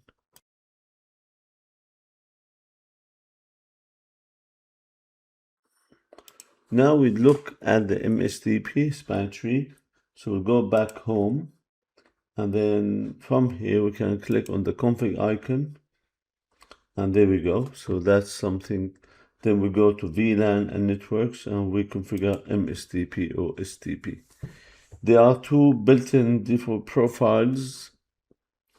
There's a default on CX switch and default gateway global. That's a default gateway profile, and that's applicable to the switches, all device functions, and that's applicable to all types of gateways if they do exist. So what we're going to do, we create a new profile that suits us, and we are going to call this one my STP profile MSTP configuration, and then the mode will leave it is enabled. It's on the switch MSTP. And look at the advanced here. If there are any things that you would like to change, then you can do this. And one of the things that we would like to configure is, simply speaking, is the region. So the region name should be let's say call it lab, lowercase. That's case sensitive. The region name we're gonna call it lab, and we're gonna create that. There's nothing else we'd like to do. We can change multiple things, but that profile will be applicable to all device types and will be assigned to global scope. So aggregation, I don't care much about this, and that's cool. So, and then would like to assign this to a global one, and there we go.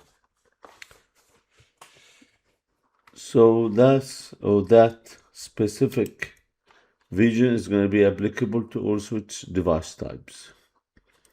Now we would like to, so this is going to be pushed to all device types. We'd like to configure the root switch and the backup root, and these are done at device level. So that's core 1 is going to be our root. Span tree is the, and there's one profile. You should notice this profile is applicable. We don't want this profile, we'd like to delete so we can benefit from the profile we have created. Now this is our profile that is being pushed into the local switch. So we are going to change the priority for this one. So in here, let's save it as a local profile. Enable STP, obviously, and I would like to just change the priority for this one and make this priority, we'll make this switch priority to equal 0. If we scroll down, default instance priority, which is instance 0, will make it 0. So that becomes the root switch in this case. So we make it 0. Or we can make it 1 if you would like, that's fine. And then on the core 2, we'll make it 1. So it's up to you what to select. I'm going to update this one on core 1. I am going to create another one later on core 2 and make it priority 1. You could have done priorities 1 and 2, but I would like, so that's done here. And you pick up core 2 and you go STP. You notice this is the locally create profile, and we're going to edit this one. If we go to advanced,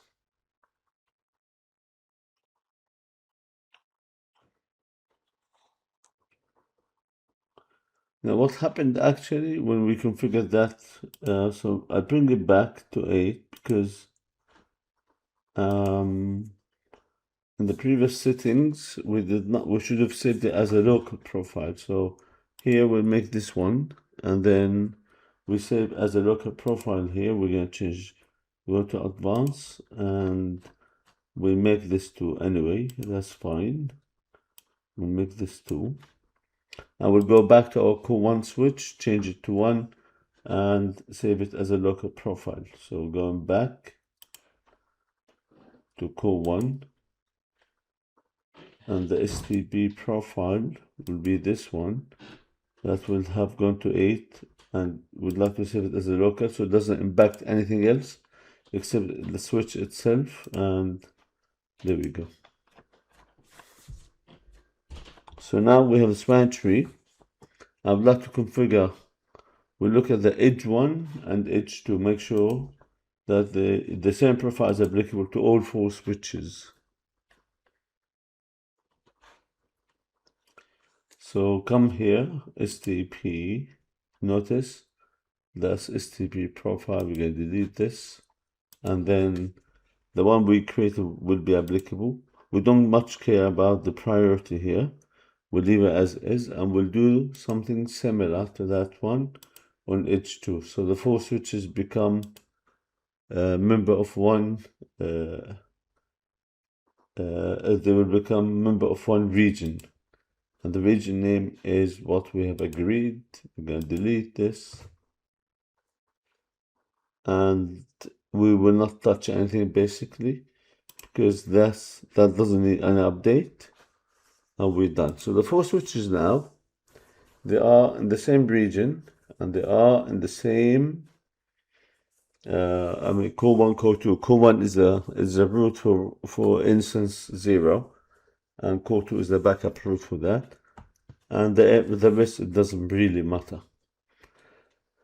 I would like now to enable ports that are redundant links between the switches, and we're gonna just connect the core 1, core 2 with edge 1, edge 2 with extra ports. So on core 2, now we need to enable ports 1/1/1 and 1/1/2. And on each one, edge 1, edge 2 will enable ports 1/1/28. So we go to core 2 now. We enable these 1/1/2 interfaces. There we go. So one is enabled. We're all good and nice. We have no issues with that one. But then we have to enable 28 on each edge switch. So edge 1 interface 28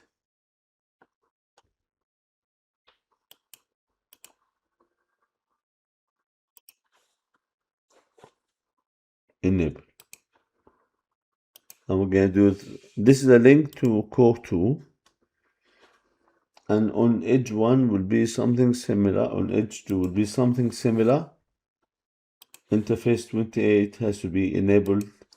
That is the connection to core 2 as well. So come here.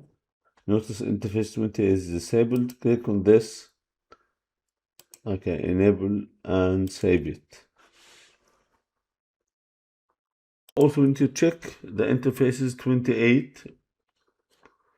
That is trunk port, passing VLANs 10, of course default VLAN 10/2100. So we scroll down here, trunk port, native VLAN 1. We need to look into the 10/2100.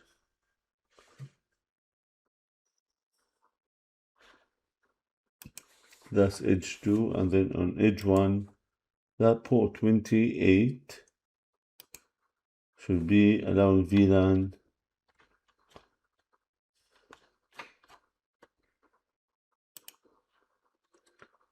should be enabled, and then change it to a trunk port.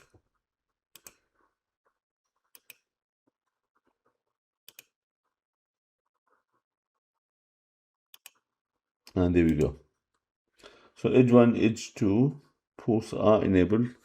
let's go back to core 2 and change that port to, or make sure it is trunk port, interfaces 1 and 2. So interfaces 1 and 2, all good and nice, no problem. So the trunk port.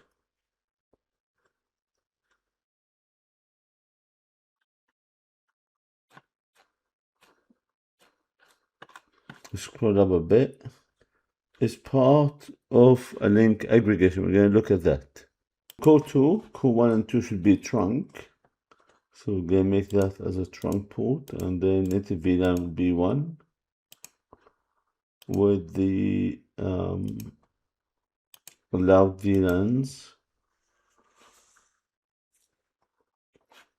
Also interface 2 would be trunk port.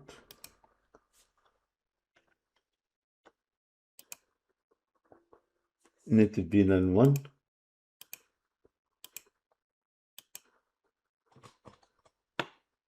Then we're going to save that. So everything is ready for us, and we need to look at the span tree. Look into that span tree. Should be able to see interface. Now this is core 2, so 1 and 2. And then we have interface 14 and 15. These are the ones connected, and these are disabled. So 5, 8 and 10 are disabled. There we go.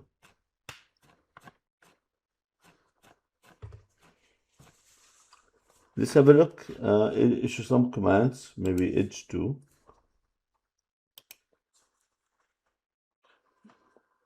Network overview, and we go to the troubleshoot icon, and we go to commands, and we will search because there are many of these commands.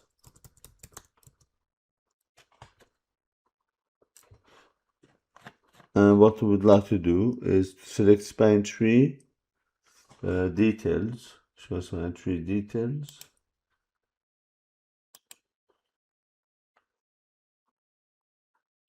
Okay, and then we're going to run the command. You can see the link 28 alternate, which is connecting to core 2 and the 27 root, and anything else connected to wherever it is designated. And if we issue the same command or similar command, that's priority 4096, the root ID, and this the root MAC address, that's core 1. And let's switch priority is 32768, which is 4096 times 8 default.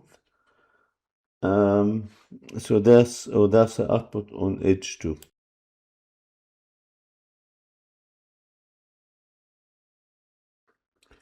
In this part, we'll talk about the stacking, so the virtualization of the switches. And there are two types of stacking: single control plane, we call VSF, and simply speaking, bring 2 or multiple up to 10 switches. It depends on the switch model, and you stack them, they become virtually a single switch. And then so one control plane and data plane is everywhere. So if you add 2 switches, they become member 1, member 2, member 3, and so on. On the other hand, and we use that one in the mainly campus access and so on. And the other switch type or stacking is VSX. We call it dual control plane stacking. And the whole concept here is it is a single switch from the layer 2 perspective. So you can create what's called multi-chassis lag. And from other aspects like layer 3 routing, and they are completely 2 separate independent switches. This is to make your network simplified when you design it, traffic forwarding more efficient, and also we can have what's called hitless upgrade, where you can upgrade members independently, and that will fulfill the extremely high availability requirements, especially in data centers or in campus cores or aggregation, depending on your design, if that is layer 2 or 2-tier design or 3-tier design. So let's have a look. We will look into how to configure these two types: single control plane stacking, which is VSF, and dual control plane stacking, which is VSX. Again, on the other hand, which switch model is it your choice or not your choice? That all depends on the switch model and what family of switch that belongs to. Example, 8360s, the ones we have in this lab, are able only to perform VSX. 6200, for example, or 6300, we will perform VSF, which is single control plane stacking. I will show you both. What we're gonna do, we will, of course, stack the switches, the edges with the VSF, and we're gonna stack the cores with VSX, the edges being 6300 model switches, and the cores being 8360 model, or 8300, maybe some of them 8325, that should be fine. So we're gonna have a look at that now. To start with, I would like to start with the list of switches. So I would like to make edge one. So we're going to start with the single control plane stacking, the 6300 switches. They connected with interfaces 25 and 26. We are going to look into each one of these switches. We'll make edge one as the primary, the conductor, and we'll make edge two as a standby in that stack. So going to the list of devices, we can go to switches if you would like to, and we can pick up, say, edge one. We can see edge one has this MAC address and the serial number. We're going to see it, so we can customize this. Again, we can show the serial number here.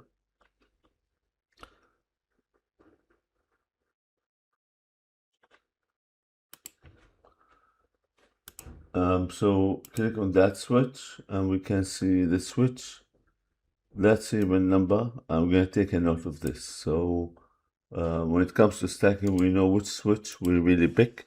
We are interested to make this switch as the primary or the conductor.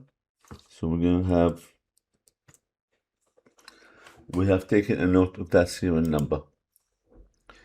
So what we will be doing now, I would like to make sure that interfaces 25, 26 are enabled. So we can clearly see there's a link between these two. And these links, this one between edge one and core one. Now you can clearly see we have disabled interfaces between the two switches. We will go and select that switch. So we'd like to configure, and we go to the configuration of the interface, and we'd like to enable 25 and 26. So we scroll down, that's the interface card, and then we go to the interface configuration.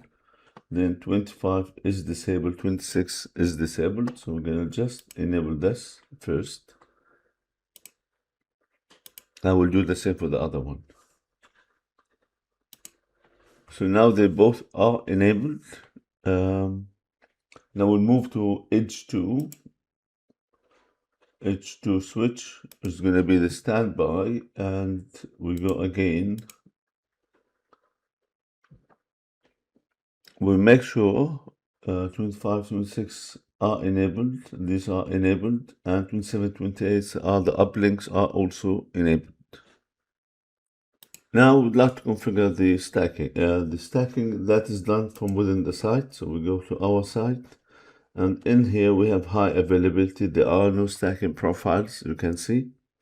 We will do a single control plane stacking, VSF. Click on that VSF single control plane stacking. And we're gonna do this with the access switches. So click on the VSF, and I would like to create a profile and the profile name. But before that, when you go to Houston, the site, the device function, make sure you select the correct one. It is by default going to access switch. And if you say, for example, things will look different. So it depends on the switch device function you have picked up. Like in the legacy switches, VSF is the only option, and so on. So here we are selecting the CX access switch type or device function, and then we select the VSF in this case. We're going to create a profile. So click on create a profile, and the profile name, I'll give it, it's called access VSF. And switch series, we will pick up 6300. And I would like to do auto stack in here. And I would like to detect split function using MGMT. So if there's an issue between the link between the switches in the link, the stack link, then that will be picked up. Now I would like to add the stack members. The fact we would like to have a conductor based on what we have known. So remember, we've taken a note of that, and that is the one that we're interested in, edge 1. And we're going to add that one as a conductor. And once we add that one as a conductor, that is we're going to create the stack. So we're going to create a stack. Any advanced parameters, we're not going to touch that. So we're going to just create the stack. Remember, we have picked up auto stack, and one of the prerequisites for the VSF auto stack is to have the member switches must be in their factory default. So the H2 to join the stack, we will reset H2. At this point of time, there's no option within the new Aruba Central to reset H2. For that reason, we would like to go to the classic console interface and reset our switch if you would like. So we can go to the classic central for that purpose. I am assuming that not everyone in this will have access to the console of the switch. So we'll go to so now we are on classic central. I would like to go to devices, and in the devices we go to the switch, and we have 4 switches. We're going to pick up edge 1. This is the conductor. And on the left hand side, we are going to select LAN. Now, if you select LAN here, and you're going to see the switch looks like this. Now, you might have the possibility that the other switch is joining. We should, in theory, see the other switch listed. Now, we don't see the other switch listed in here. Now, if that is the case, so it could have been that the other switch is rebooting, or we can go to the other switch itself, edge 2 locally on the console interface and reset that switch completely. Notice says alert here. Yeah, we have an issue here. Configuration, VSF auto join on the switch, and so on and so forth. You can reset or force auto join, or force it. I would like it's easier to reset the switch. Of course, the best practice at this point of time is to stack it outside and join the stacked switches. But assume the switch has been running and you're adding, or there's a requirement to add a new switch, then that will be a good idea to do it. Notice says in here, look at this. Recommendations, configure VSF force auto stack. That's a command you could issue on the backup switch or the standby. That's with that serial number. So we can do this if need be. So we can access that switch from here if need be. So we can go here and we can console. We go tools. That's in the classic central, or you can do it also on the new central. So we can go tools and then force auto stack, or you can reset the switch. So we go remote console to edge 2, and the username is admin, as we have done it before.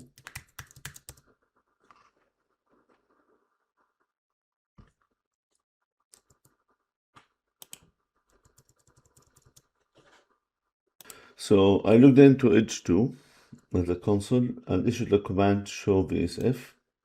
Notice it's standalone and it is conductor. So what we're gonna do, right? Or we can say erase all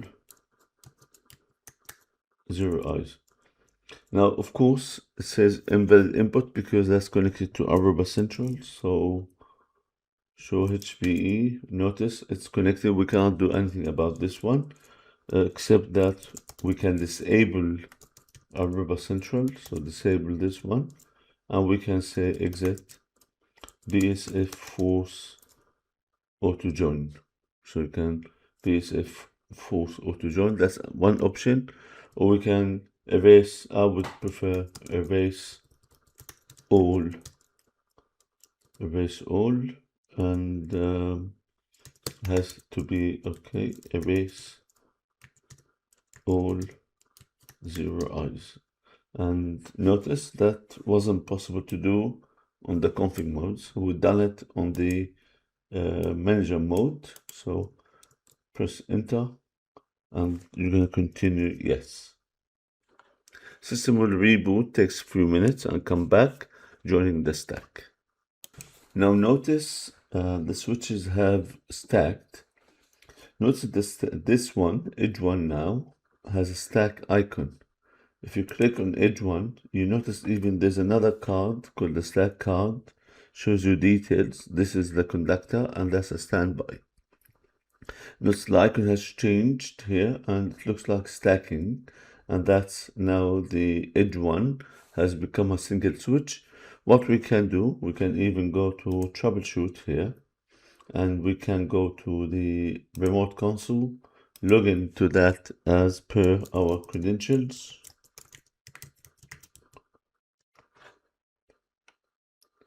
Obviously, we can perform this one from the local console, but if I issue the command show VSF, I'm going to see two members here, the stacked members on this specific one. Go to direct console, to the switch, we can see show VSF, and we can issue the command show interface brief. That's edge one, should see two of them coming together, and that was the list of member one interfaces, and this is coming up the list of member two interfaces. They become as if they are a single device. Going back to this from the new central, that's the edge is the sun of the solar system, and this is network. Click on this, you're going to see that this is the network here, and you can see everything looks fine. All of them look perfectly good.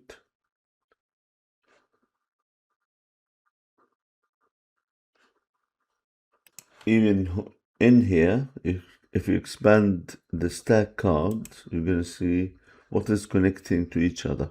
Here 26 and 25, 26 and 25, stack member 1 conductor, stack member 2 standby, and there we go. And that's the model of the switch, MAC address of that switch, and the part number. They are identical, indicating the same model of the switches being stacked. Let's look at the interface configuration in that. So we go configuration and we go into the switch port and interfaces. And now what happens really, you will see that the interfaces have changed. So we have added like two switches together, and that's interface 27. And remember, this used to be from the edge 2. So we're going to give a description.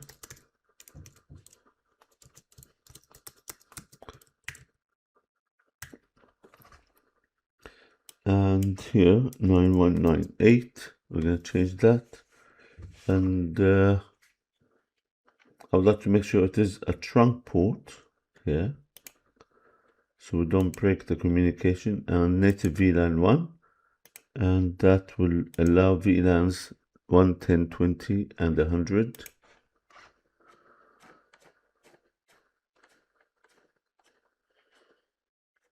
And we are going to do the same for interface 28, connecting to core 2.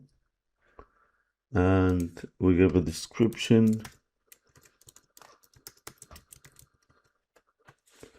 We scroll down a bit. Before that, we'd like to change this one to 9198 and then make a trunk, and there we go.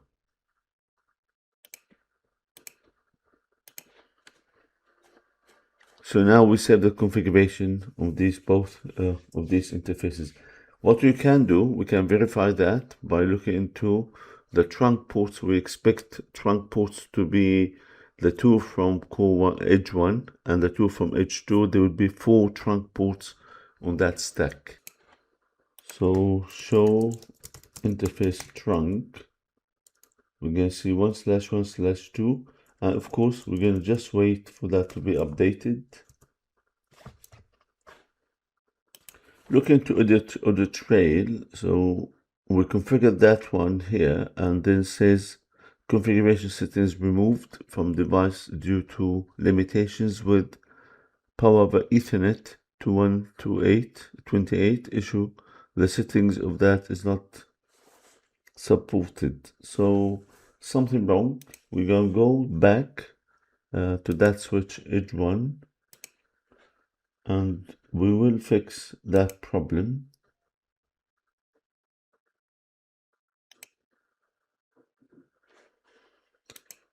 So we go 2227 and disable power on these interfaces.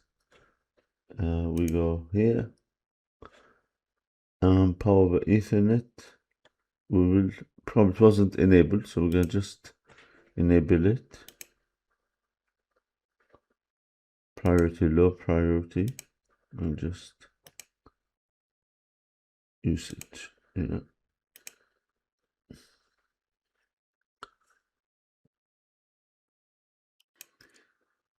Now we are going to focus on VSX, so simply between the core 1 and core 2 switches, and that VSX is going to be performed on interfaces 14 and 15 between the core 1 and core 2. And then we will add the other feature, which is keep alive, and that will be on interface 16. Keep alive is to make sure that if there's an issue of communication between the two switches, then that will be picked up by the keep alive.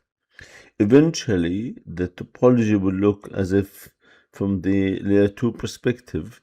Logically, cores will be represented by a single VSX stack, LACP, and the edges will be represented by a single VSF stack and using LACP, and that connects to multi-chassis lag on the VSX core switches. To do this, we need to go to the site. So in the configuration tab, go to the site. The only site we have is our site.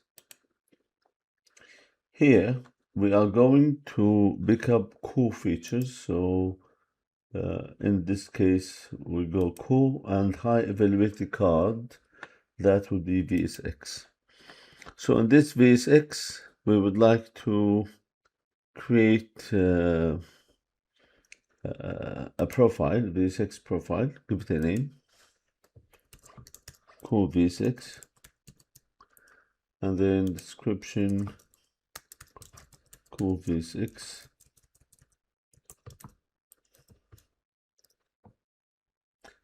and we'll do manual role, and we're going to say P1 will be core 1, that's a core 1, and that's going to be the primary role, and the other one is going to be obviously P2 will be core 2, is obviously the secondary. Go next, and then we'd like to have a system MAC. Now system MAC can be picked up from the primary, but I would like to follow some sort of best practice in a way. So we're going to create or manually create a system MAC, Control V, and that will be the one that will be seen from external systems. And we'll leave the keep link up delay to 3 minutes, which is 180 seconds. And we already have P1 link will be 256. We know that it exists. And P2 link also will be the lag 256. And we'll leave everything as is. After which will be, so keep alive is going to be dedicated peer-to-peer. That will be selected. We'll leave everything like from the timer perspective. And what interface we'd like to use? In this case, we're going to use interface 16. Interface 16. So in this case, I'd like to use a new rooted interface. Select the interface 16. That's going to be interface 16. And the IP address for the first one, P1, which is the core one, will be 10.1.255.0/31. It's able to have that. And I would like to create a new VRF for that purpose. And that new VRF, we'd like to keep it key A, so it's case sensitive, remember. And then we're going to do add. That will push that new VRF being created. So what we're going to do, dedicate keep alive, and then we'll pick up that specific one. Now is key A. Yeah. And I would like to have a new rooted interface, the same as core one, and that will be also 16. We'll configure the IP address again, 10.1.255.1/31. And for the VRF again, we're going to do new. And let's see, the K one, actually we already have that one. So we picked up the one that was created, VRFKA, and next one now. Oh, 10.1.255.1/31. So go next now. Active forwarding. This is when you configure the active forwarding, which is the first hop virtualization. And for that, we're gonna do for the P1, I would like to configure the IP address, which is gonna be, this is for VLAN 1, and the other one is VLAN 1. We'll skip for the time being active forwarding. We're gonna go next. Now, I would like to configure SVIs for IP address for the VLAN interface. So VLAN 1, and I would like to, the address, select the VLAN ID will be 1, and IPv4, these are the ones are there, and active IPv4, and the virtual MAC will go virtual IP, which is IPv4, and that will be the one for this. So we're gonna just copy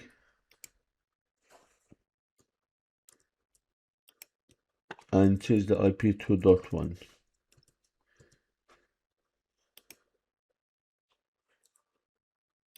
without the slash. And the virtual MAC, and this is the virtual, if you like. Think of this one like a virtual VRRP, but it is the next hop virtualization. Now we go next now. So that's physical IP on core 1, core 2, that's a virtual IP for VLAN 1. Meaning the clients who are in VLAN 1 will pick up or will communicate with .1. So that's active forwarding for that specific VLAN in this case. So we're gonna go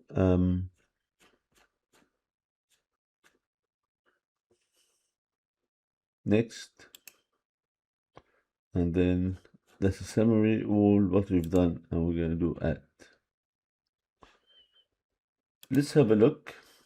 We configured VSX core. So we'll go to devices, let's pick up core 1, and then network monitor. I would like to see if that has been created or not.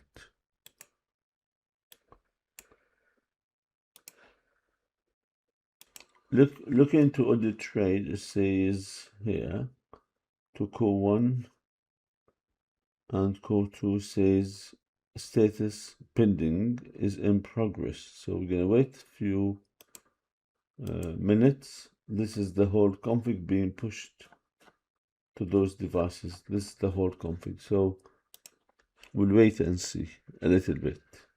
If you console to the switch, you're gonna find everything looks fine. Show VSX status, VSX peer, the same. And if we go back to Central, let us see if that was updated. Hopefully, yes. It seems there are no issues here. So we can go here. And again, just remember, we'll pick up devices. So this is global network. Everything looks good. We'll look into the core 1 switch, and we can console to the switch and look into what is the status of that one. Look at the topology.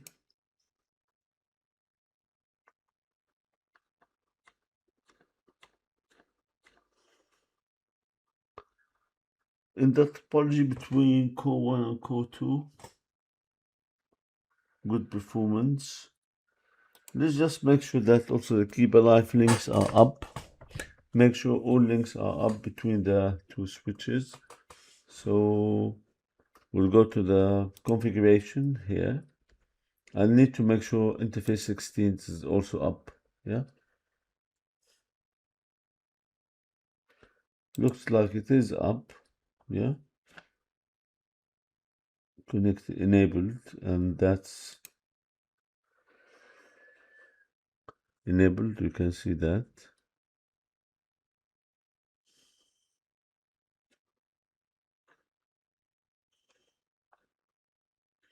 And we'll look at the same at core 2 now.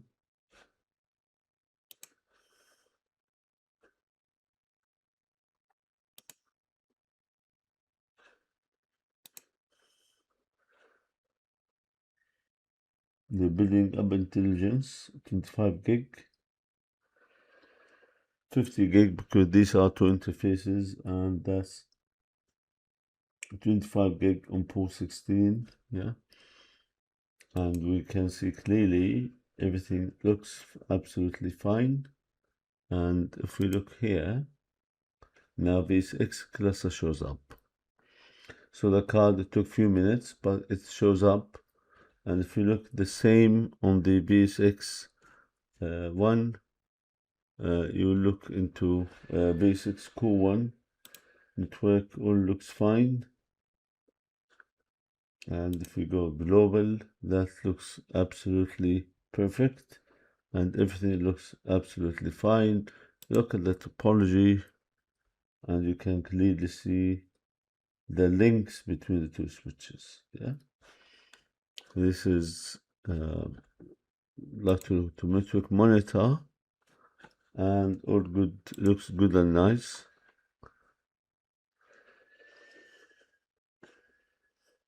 And just remember, this is not stacking. This is not single control plane stacking. This is dual control plane stacking. So the two switches do not become a single switch.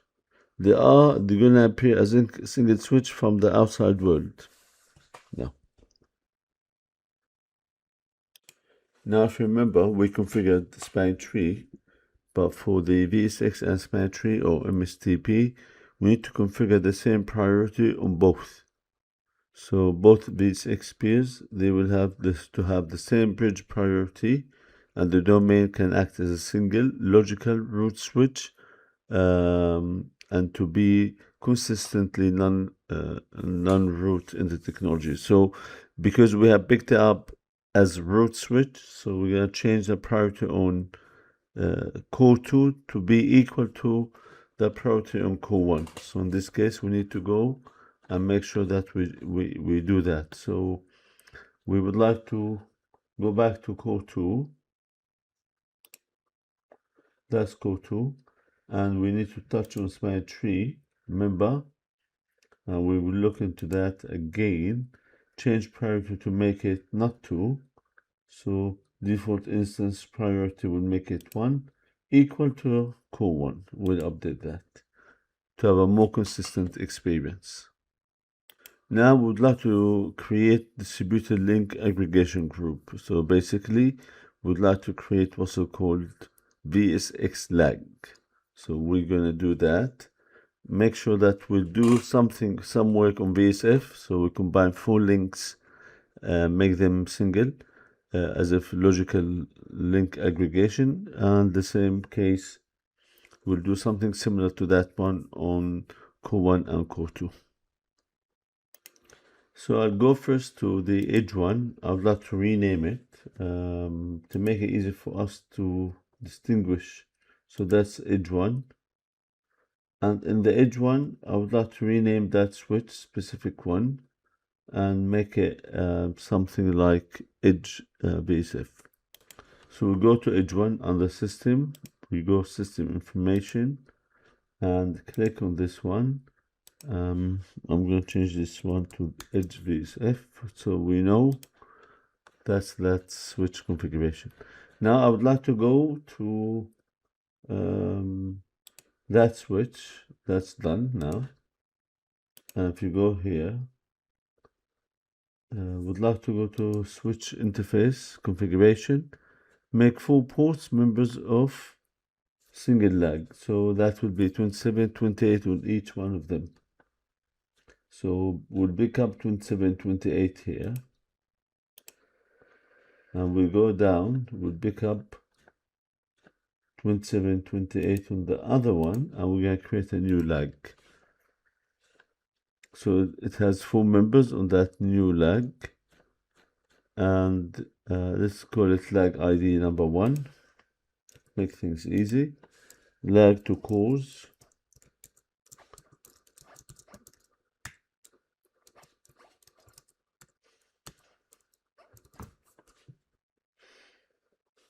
We'll leave it. So that's LACP, and I would like to make the rate fast so they pick up settings quickly and the heartbeat. In this case, and the fallback, I would like to pick it up.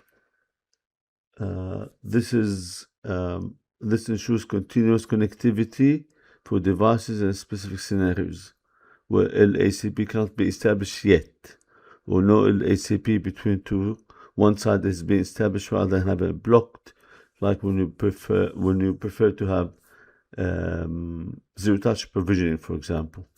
So I'd like to make that as a trunk also. Native VLAN 1. I'd like to allow all VLANs, or say these VLANs, and we're going to create that. So this ensures that these switches will still have access to the internet, and they will not be disconnected with the LACP failback. Will not be disconnected from the internet, will not impact the communication. So if you click on the lags here, you can see this is what we have. We can look into that specific switch now. So now it has been updated, and we can look into the lags. We can see this lag. The lag was formed here, and it looks fine to me. Now we'd like to go to core 1. So core 1 switch and configure multi-say lag. Right. So that will be on interfaces 1 and 2. So We go to interface configuration, and we go 1 and 2, create a lag, and that lag, I'd like to call it lag 1, and then that's lag to edge VSF. I'd like to make it multi-chassis lag here. It is enabled, and multi-chassis lag, notice multi-chassis lag LACP failback or fallback is selected, and then that should be fast because we've done the other one fast, and then trunk interface passing VLAN 1 as a native VLAN, and then all these are the VLANs. Now we're going to create that lag. We're going to do something similar to that one on core 2 as well. So we go to core 2,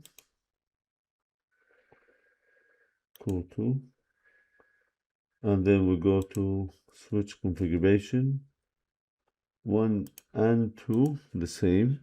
We're going to create also another lag, create a lag, and we'll call that one lag 1. And lag to edge VSF. We'll enable multi-thread lag, make this fast, and then fallback should be configured native VLAN 1, and then like to allow these VLANs, I'm going to create one. Once that's done, we should have now everything looks like as if they are going to be a single devices connect to each other. We're looking to, from the VSF perspective, from the edge switch. So we're gonna just refresh the page. The name hopefully should be updated, but that's fine. And we'll go to that switch and like to do configuration troubleshooting. And we'd like to go to commands, and we're gonna search for LACP.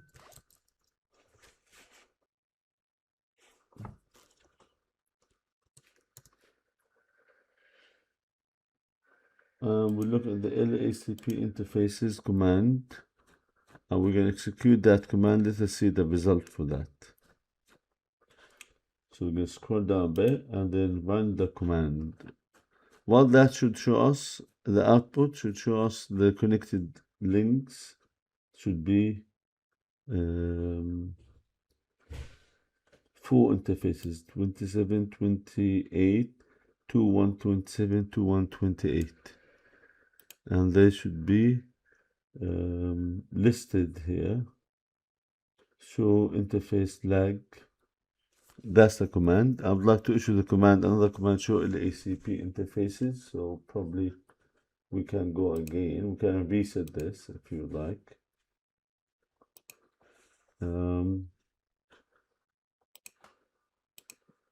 Okay, commands clear, right? And so scroll up, show ACP interfaces, and then we can run that command. You can see the 4 interfaces up, everything looks perfectly good and nice. They are members of lag 1 interface.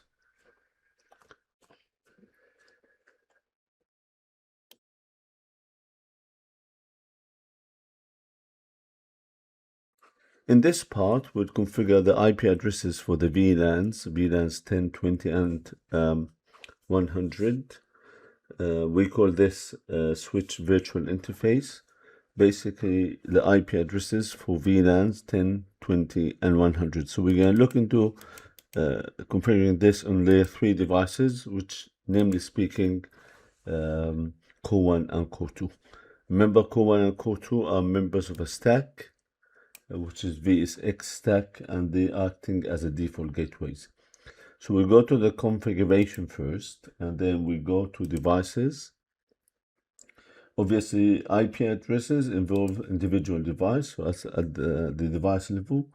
We're going to click on the VLAN under the VLAN and networks card, and we're going to pick up VLAN 10, so that's employee VLAN.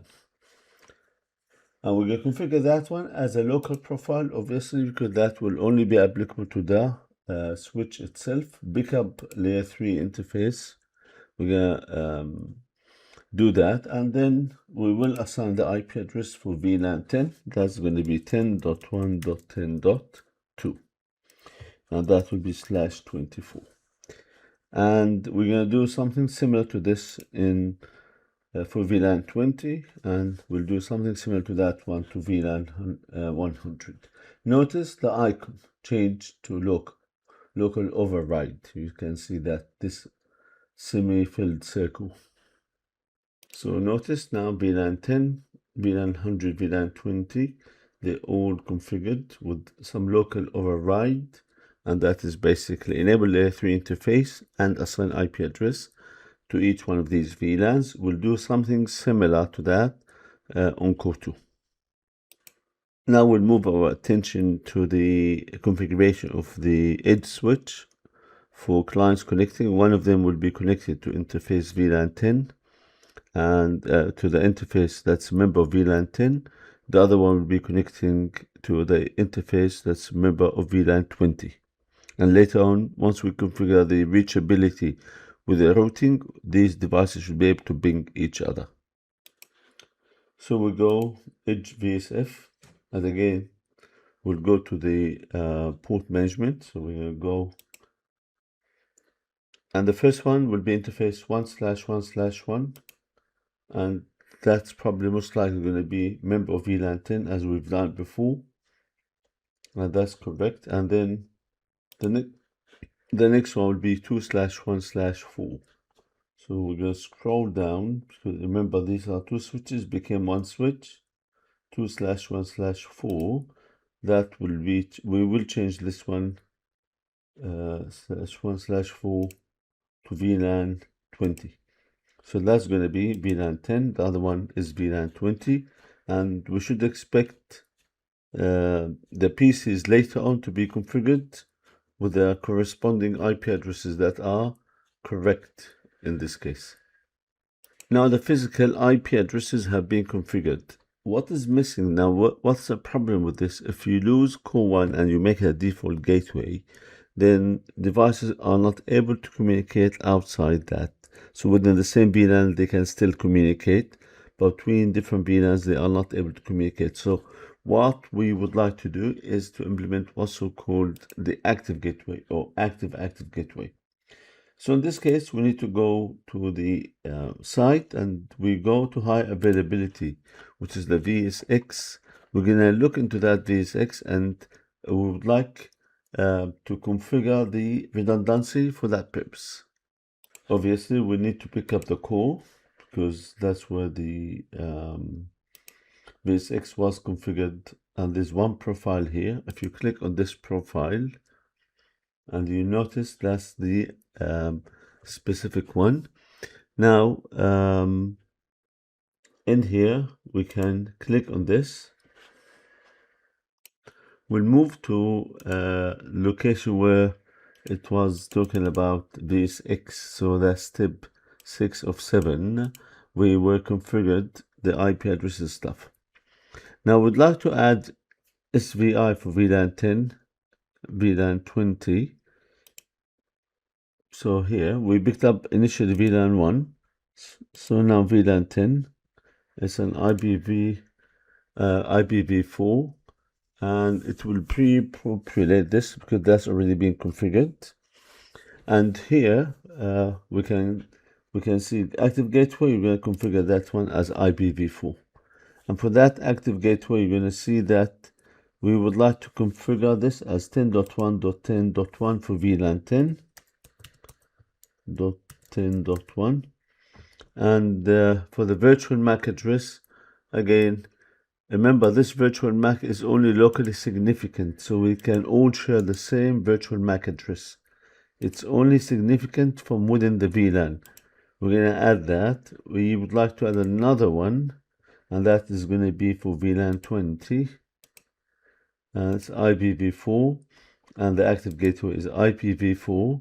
And we're going to configure that one 10.1.20.1. Remember, we said the virtual MAC address is locally significant from within the same VLAN. There's no need to do anything else. And pretty much that's what it is. Probably we can now add VLAN 100 as well. So we can add VLAN 100. So there we go. And the only one left now, that's VLAN 100, is IPv4. We can see both of them are configured. Active gateway VLAN 100, and we're going to go 10.1.100.1. And again, as we said, the virtual MAC is locally significant. We can use the same one, and we will go next, and then we'll go update. So we're going to change the PC's gateway, default gateway, to .1 at the end. And even if you reboot core 1, and we're going to test that. So we're going to change it to .1 in both for both PCs, and we're going to test connectivity, and we'll test if we are reboot a switch and see how the switch, how the ping will perform. Now that's on the devices, so I can show you ipconfig, and it is .1. So let's ping the other one. So we're gonna ping 10.1.10.10, the other PC minus T. So that's a continuous ping, and we will go and reboot our core 1 switch and see what happens. And that will look into redundancy and how it works. So come here, we go to devices, and we go to core 1, and we go to the network. We come here, click on this one, close this, and click on these dots and reboot. So we're going to reboot this switch and go back as this is rebooting, and see redundancy at its core, from the core rebooting, still pinging each other. Once the switch comes back online, so the switch is rebooting indeed. Look at this. The switch is rebooting, and the client still pinging. We can see the client is still pinging with no issues. We'll wait for the switch to come back online. Obviously, this reboot is going to take a bit of time, but it is going to come back with no issues whatsoever. I would like to configure some other features, additional layer 3 features like DHCP relay and DHCP snooping. DHCP relay is, simply speaking, is the IP address, IP helper address, which basically, if the clients need to pick up an IP from a DHCP server, rather than assign them a static IP, then they should be able to do so with no issues whatsoever. We're going to do that later on. So let's have a look at how to configure the DHCP relay in this case. So we'll go back to our devices, and we need to be at the core 1. So we're going to go, let's start with, that's core 1. Then we go to the VLANs, that's a core 1 switch. And we go to the VLANs, and inside this says we're going to start with VLAN 10, and in VLAN 10 we will configure DHCP relay. So in here we will configure DHCP static. It's the static IP. Underneath it you will find that you are able to configure relay to external, and that relay to external you can add. In our case, we're going to add 10.254.1.21. 10.254.1.21. And that is going to be the one that will assign an IP address to the clients. I will update this. We're going to do this to the VLAN 20 and VLAN 100. So we're going to go VLAN 20. We'll do the same. VLAN 20. Relate to external. And we're going to add. And we're going to do that for VLAN 100. We're going to change the static IP assignment into dynamic. So we're going to go. And that will be applicable to both. So I'll show you one of them. So unassign this. I should be able to get that. So we'll do it in the other one as well.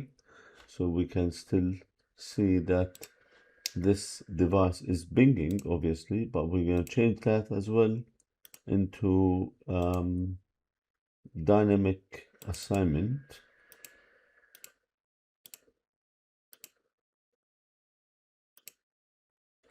Yeah, so everything should be working, and if I, of course, it stops momentarily and it will continue. So I'm going to open another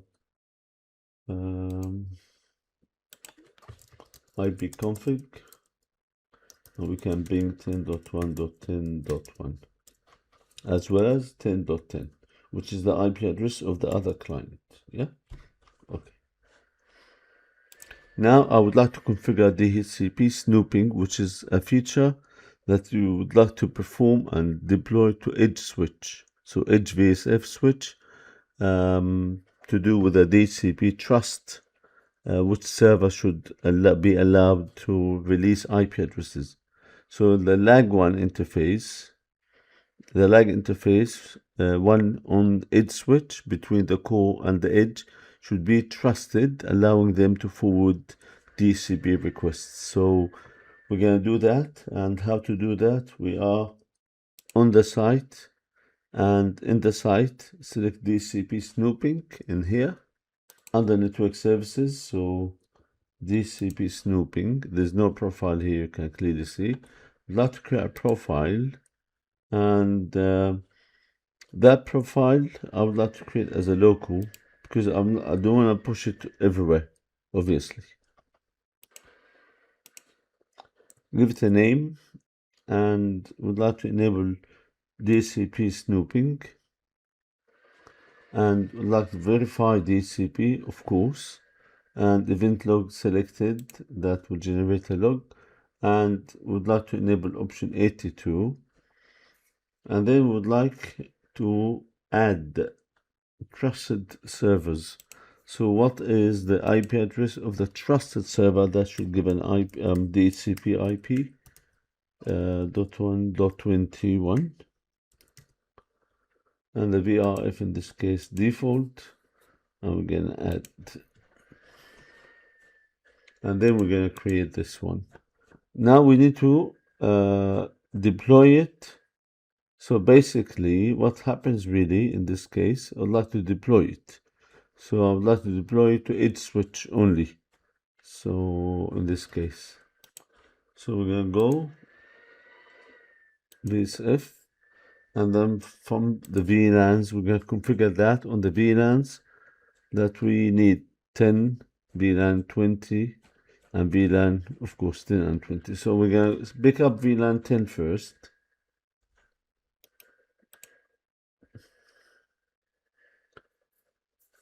Right, so that VLAN is enabled, obviously. DHCP snooping should be selected now. So we go switch specific parameters, and then we would like to enable the VLAN, and then that VLAN. So once some of the features have scrolled down, DHCP v4 snooping enabled here. And then we'll click on update. So once that's done, we're going to repeat this one to VLAN 20 and VLAN 100. So we're going to go again, switch specific parameters, enable the VLAN parameters, which is DHCP snooping, and update, that's VLAN 20, and we'll do that one for VLAN 100. Again, just remember, switch specific parameter, enable that VLAN, and then snooping is there. So the feature is enabled. We need to assign that one to an interface, which is in this case going to be lag. So going back to this, switch interfaces. Don't worry about this. scroll, we go lag. We're going to click on this, and then in here we're going to find DCP snooping underneath this trunk port settings trust, and that trust, so we're going to trust whatever comes from on that interface will be trusted, and there we go. That should be accepted, and that shouldn't be a problem if at that lag interface receives DCP snooping or DCP offer from that interface. Right. Let's verify that. So let's go to the switch. We are on edge switch. We go to network monitoring. We go to troubleshooting icon, and then we go to commands. And I would like to look into snooping. So let's just search snooping.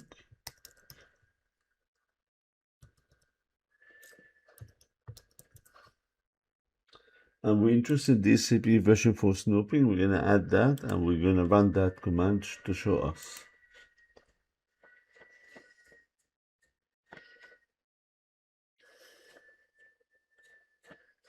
It says verify MAC, yes, enabled on VLANs.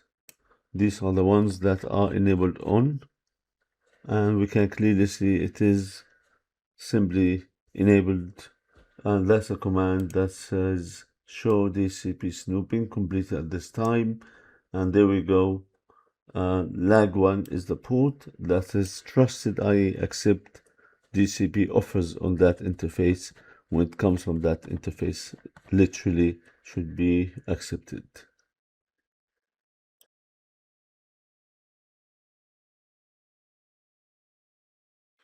In this lab, on this part of the training, we'll look into re-establish the routes. So between core 1 and core 2 and the core router, each one of them will have routes. Initially, we had the route from core 1. Now we're going to use core 2 as well as a redundant connection.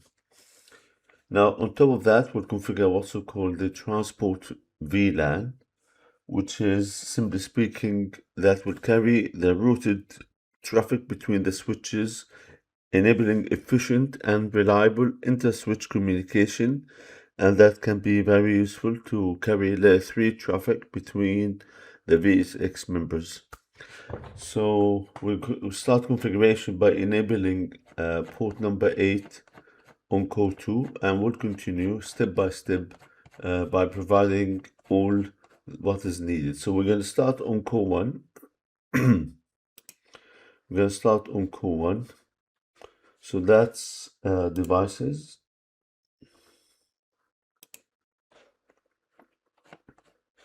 And we will select the VLAN. So here we'll select VLAN 256, the one, and would like to save it as a local. So we'd like to assign an IP address for that specific VLAN, and we're going to enable layer 3, and in here we'll assign an IP. So that IP will be 10.1.101.2/31, and we will update that. We're going to do something similar to that on core 2 as well. So we go devices and core 2, and we'll go VLAN. We have 5 VLANs. Open this one, save as local, enable layer 3, and we will assign also the IP address similar to what we have assigned, which is 10.1.101.3. Remember, we are using /31 subnet mask. And here you can see VLAN 256, double check, and it has this IP address, and the same on core 1, VLAN 256.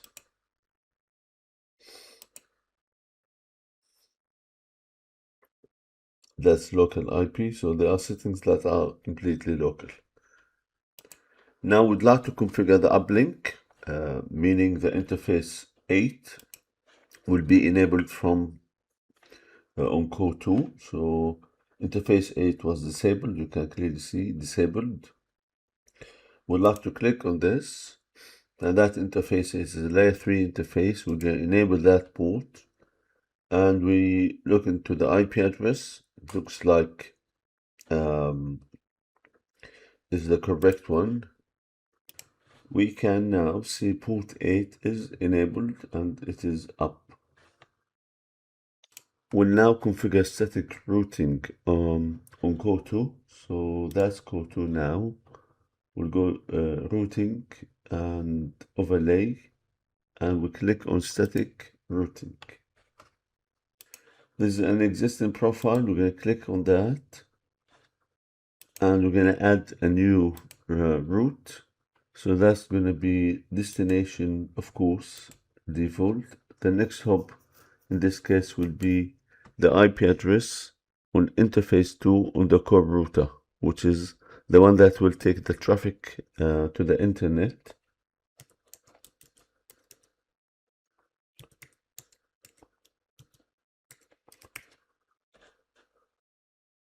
So that's the first route. We'll configure another floating route in case this goes down. We will add another one. So, and now again the same. Next hop, again the same. But then the IP address of next hop will be 10.1.101.2. And the distance should be 10. And now I would like to remove this, the original one, completely out, and then update.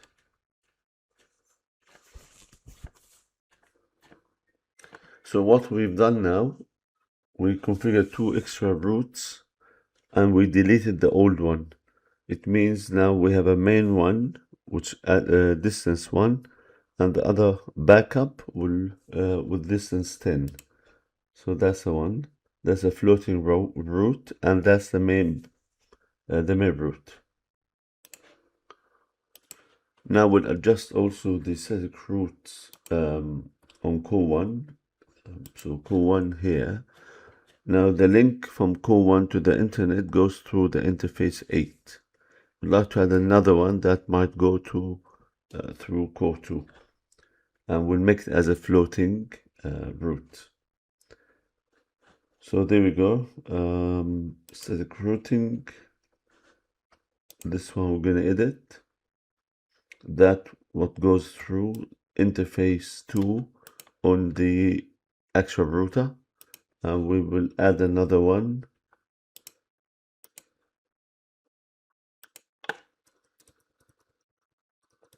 And that goes through the core 2. We'll make this one 10. I'm going to update. So in summary, what we've done, each core router will go through the interface 8 to reach the outside world. If any of these interface 8s and any of these routers, we created a backup route for them to go through each other. So then we make the cost for that one 10, and the default cost for the primary default route on each one of them is 1. Now we'll add another VLAN 1000, and we'll make it management VLAN for all switches to be consistent. So we'll go to, first of all, to the edge VSF, and we will create a new VLAN here. We're going to call it VLAN 1000, VLAN 100.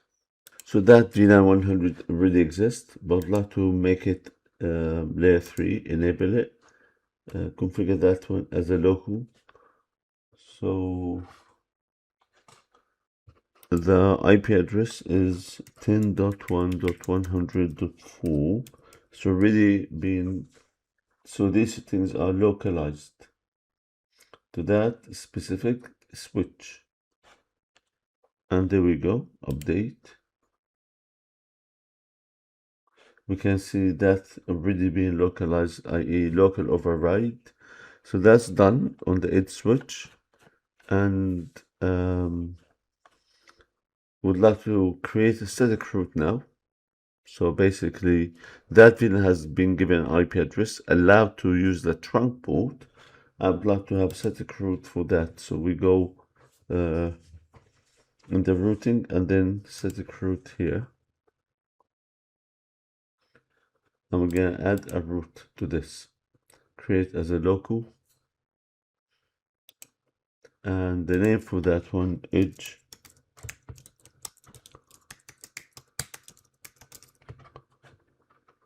And that should go through 10.1.100.1, which is the active gateway IP address of VLAN 100 on the cores.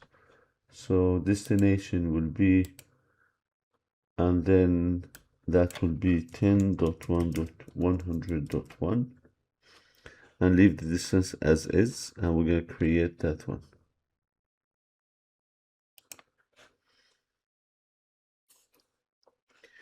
So rather than using VLAN 1 for that purpose, we would like to use VLAN 100.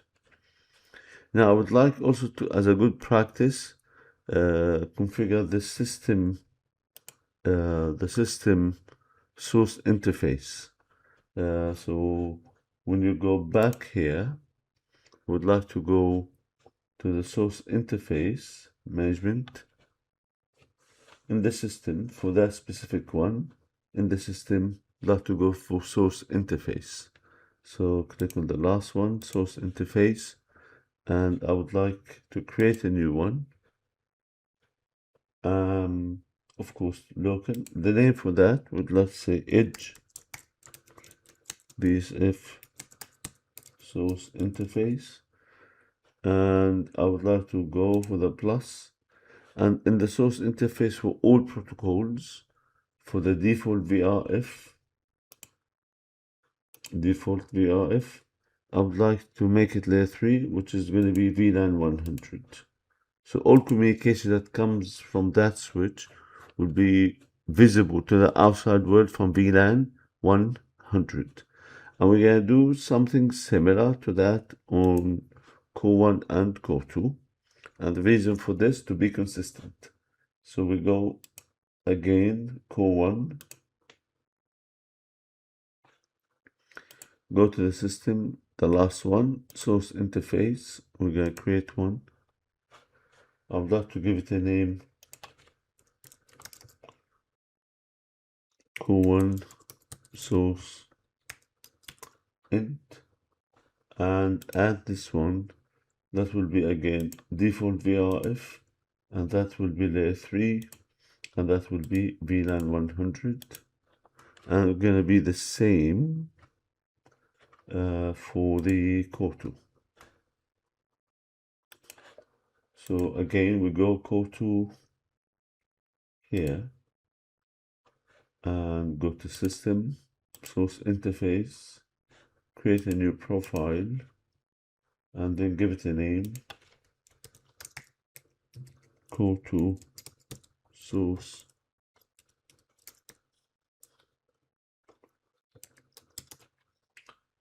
We're gonna add this again, the same, and that's again VLAN 100, and then we create. The edge switch, which is the stack with 2 switches, is where the access points are connected. We're gonna configure access point ports on that, so make them trunk. So we go back, we go to the edge, again interface configuration. So on interface 2,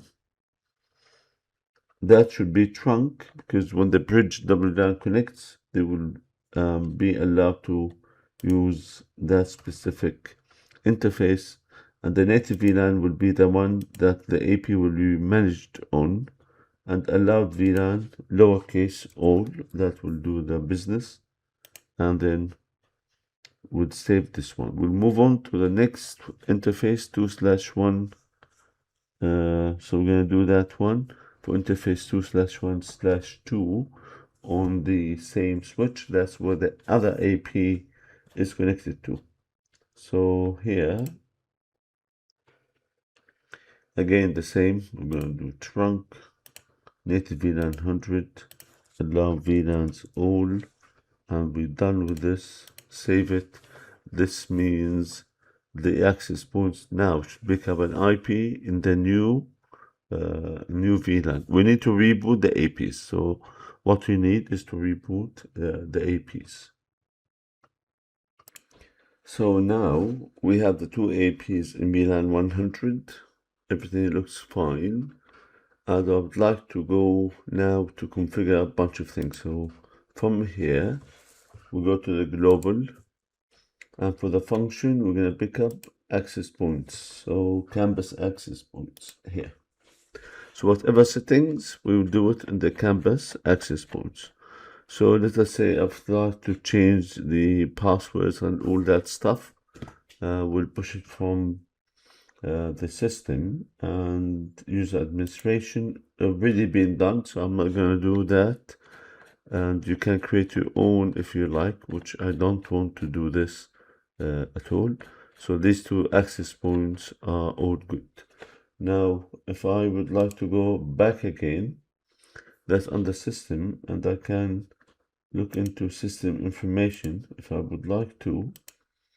That will help me add some other stuff in here. So I can click here. So now we pick up the AP in here. I'd like to go to system information and give it a name, which is going to call it AP1, and that will be AP1, and we'll do something similar to the AP2, obviously. So the other AP will go system information and give it a name AP2. Just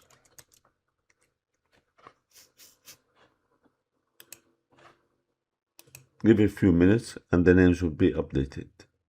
You can log into the AP and see if the name has been updated, and it will have been updated immediately. That's a console to one of the APs and the name has been updated. We'll perform one more settings on these APs. We call it ARC, Application Recognition and Control. And this is, simply speaking, kind of deep backend inspection that will enable administrators to monitor, analyze, control application usage, bandwidth consumption on their network, and will provide an in-depth and insightful reporting of the applications in use.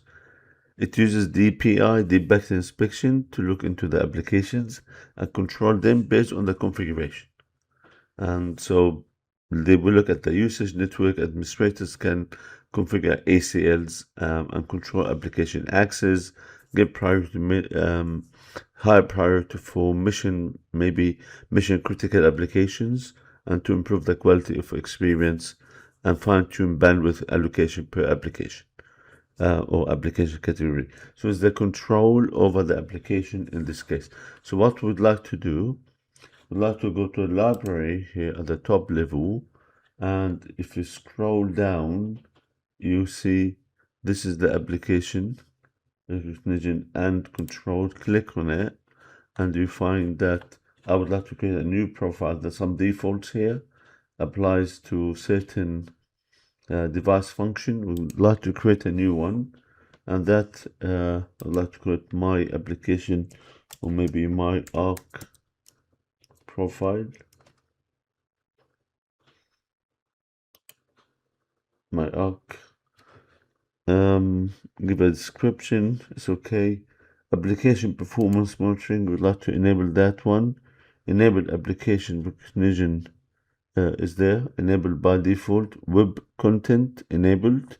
Web content classification is enabled now. And I would like to select specific parameters for the gateways. So I'd like to have firewall visibility, should be selected. A drop bucket during WebCC, I leave it as is. I would like to go also to specific settings for the switches, and would like to limit access to log only. I'm gonna create or update this one. that has been updated. We need to push it and assign it to scope as well as device function. So for all device functions, and then the scope should be global. So simply we created this one and we're gonna assign it.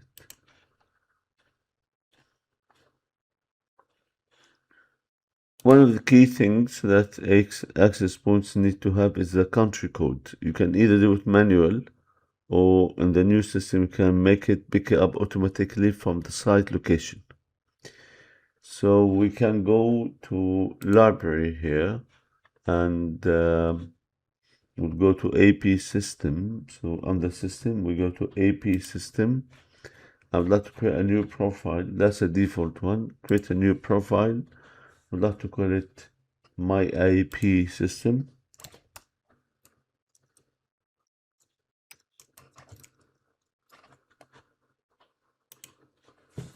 And so we'd like to pick up the IP, the country code automatically as per the site. So I leave it as is. Look at this, automatic based on site.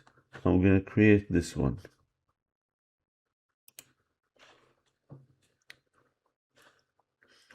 Now we need to assign it as usual. We're going to assign to access points, obviously, and global. So that's the only one. And then global. So any AP in the system will pick up that assignment.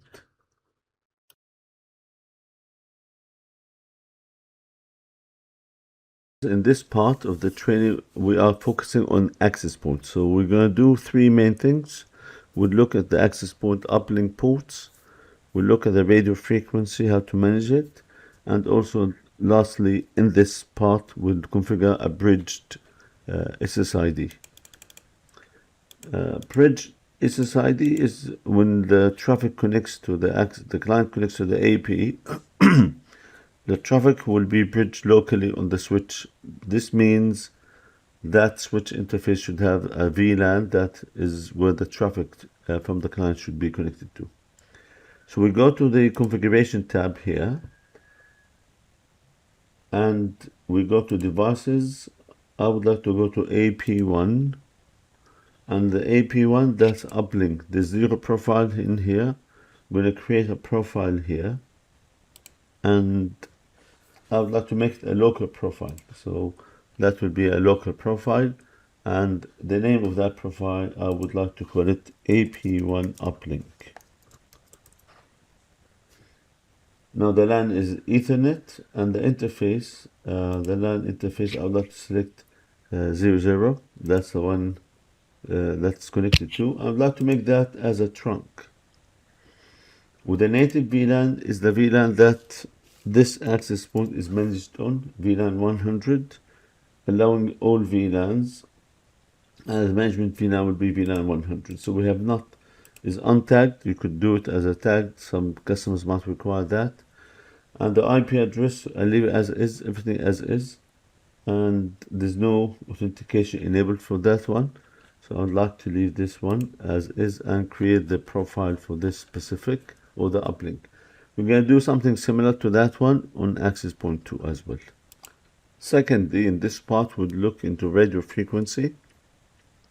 You're going to define profile. These profiles will dictate how to optimize Wi-Fi coverage, performance, and compliance. Radio profiles are crucial for fine-tuning wireless radio settings for a reliable, high-performing Wi-Fi networks across various deployment scenarios. So we will look into that. We start from AP1. So again, we go here, AP1, and under wireless, we click on the radio profile. And that radio profile, we're going to create a new profile for this purpose. And the first step in this profile, we give it a name. So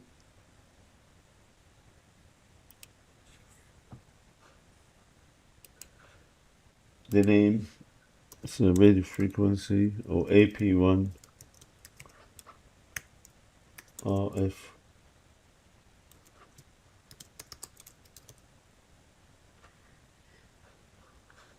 profile.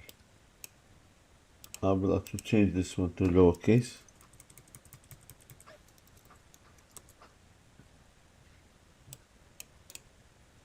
Copy it to just do it on the other. So here is, we'll make it indoor specific. I'm going to use 5 gigahertz for that purpose. We'll leave a 6 gigahertz for these access points. And then we'll dictate in the next step what's the power on that radio, on the 2.45 and 6, and so on. I'd like to indicate how much power I would like to push to that one. In the 5 gigahertz, you dictate how much power here and what's the allowed transmission for less, for interferences and so on. You can configure obviously the allowed channels if you would like to. So disable this, disable the whole bunch of channels if you would like to. So it depends what you're looking for to achieve in the radio frequency. You are able to control how much power, what channels, and so on and so forth. So we can just finish this one, leave it as is, and that's an example of radio frequency profile that you can configure in this case. Now we'll move on to create a WLAN. So here, library WLAN, there's 0 profiles. It means there are nothing yet. So create a profile. In the bridge, it's a bridge mode. And if you would like, first of all, the name, microbridged.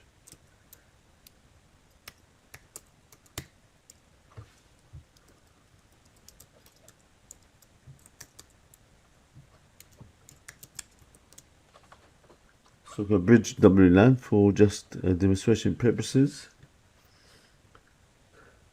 And what we'll leave it on both of the radios. 6, we'll just untick 6, for example. You can do this. It's a bridge. What's the default VLAN? We're gonna just configure the default VLAN. That's VLAN 10. This is configured. And we'd like to use personal here. And we'll go to WPA3 personal. You notice the other, this is the only WPA2 is no longer supported here. And then I'd like to use just simple with the same password, obviously. And then once we do this, that password has been created. We're not doing much here, actually. We're going to create that WLAN. Where to assign it? Now, again, business as usual. Assign, we'd like to assign to access points, and that should be assigned globally. Add this one, then assign. Once you do this, you should be able to be ready to look into this. So if we click on devices,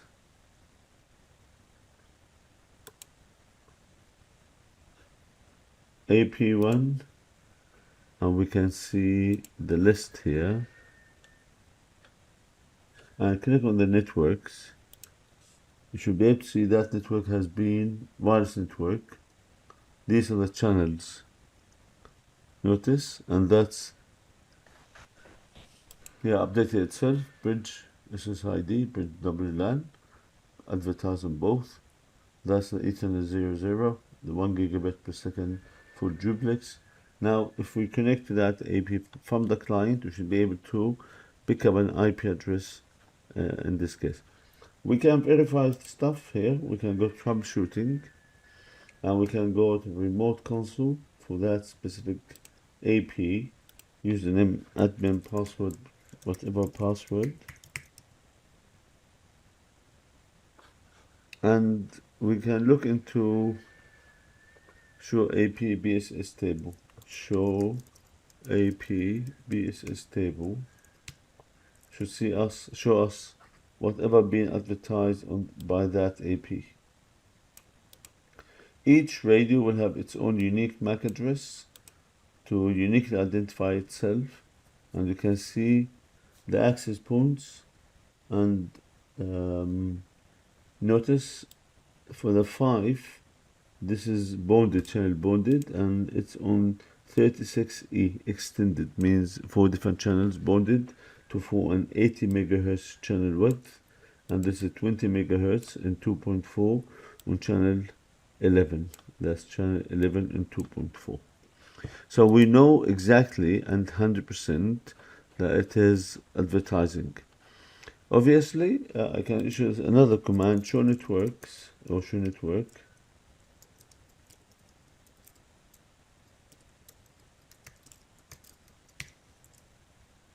And that's a network that has been configured. Details of that network. We can test and connect. And once you connect, you should see the client visible in your Aruba Central. That's our bridge WLAN. So we're going to connect to this, and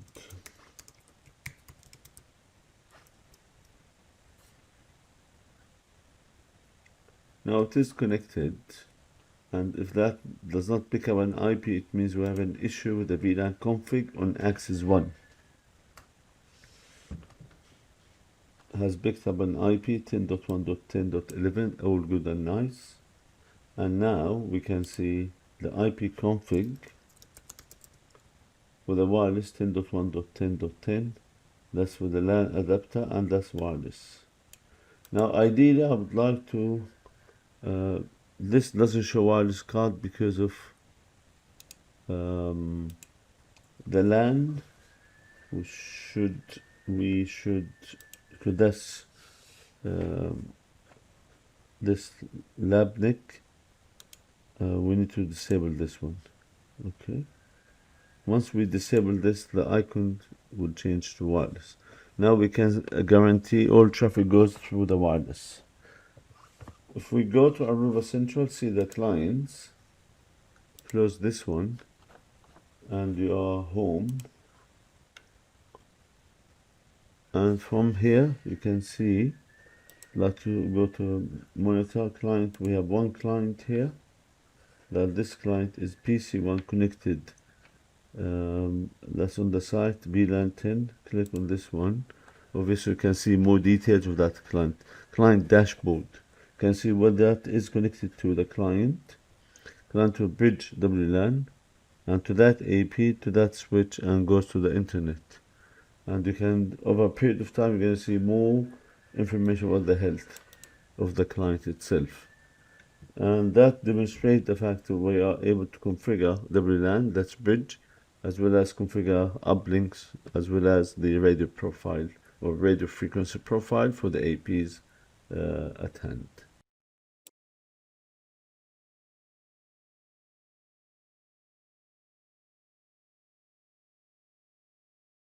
In this part, we create user roles, which are basically firewall for employees and contractors. And then when those clients authenticate, they will have the security policies that are members of the role has security policies that will be implemented and configured and pushed to those devices when the user connects. So we're going to show you how to create a role and the policies that are related to these different roles. So in here, we connect to the and click on the configuration. So assuming that we have logged in correctly, and we'll go to roles and policies.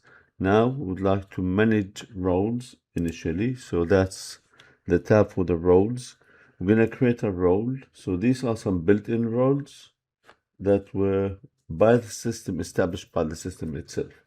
So all of these, the different items built in. So we're going to create a new role here. We're going to give it a name, employee. This role for employees. And we're going to create that one. And that role, we'll give it an ID. So this ID is picked up by the system, so don't have to worry about this. You can change it if you would like to, but then we're not touching it. And the VLAN that we'd like to map to the role is VLAN 10. So basically, when the user connects and assume that role was assigned, VLAN 10 will be assigned. Create another one.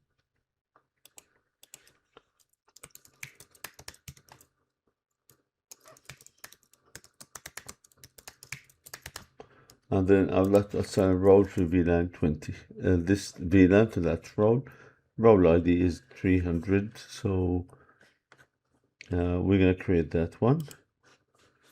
Now we can clearly see that these two roles have been created. Okay, now back to the library, and I would like to create security policies and then map these policies to different roles once they are created. So these policies are either role-based policies or network policies. We're going to create a new one, so role-based policy, and I would like to call this one authenticated employee. So create a new policy, and that policy will be given that name. This policy will be for employee role. I'm going to create that one. Now we need to configure details of that policy. In the policy itself, we're going to configure details of that policy. Later on, we'll come back to this one. And now in this case, we're going to configure another policy for the contractors. So the name of the policy will be contractor, and this policy is for role contractor. It's good to give it a description, so at least when we get back to that one, you'll be easily able to recognize it. Now I'd like to add the rules to the roles. So we'll start with the employee. Click here. I would like to add rule. So click on add rule to that role, and then so we'll look into this one. Different rules. So the first rule will stop accessing gaming sites.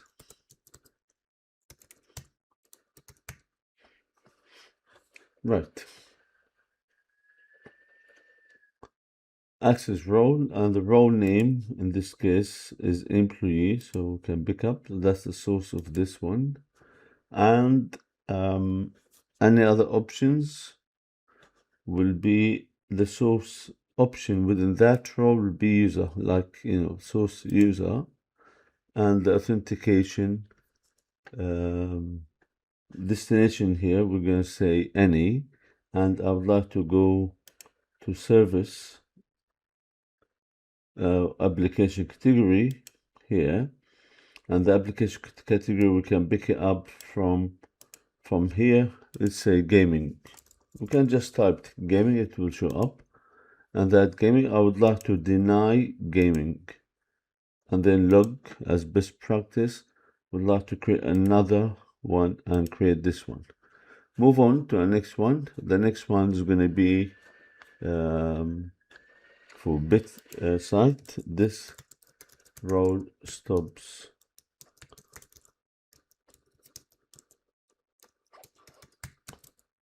accessing bit 365.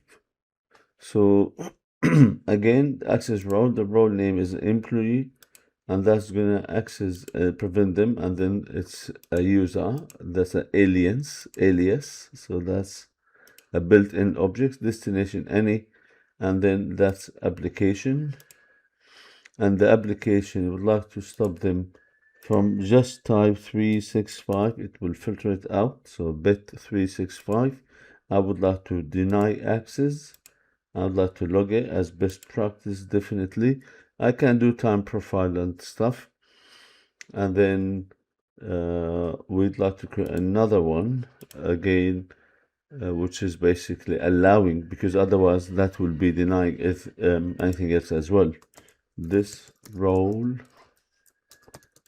allows employees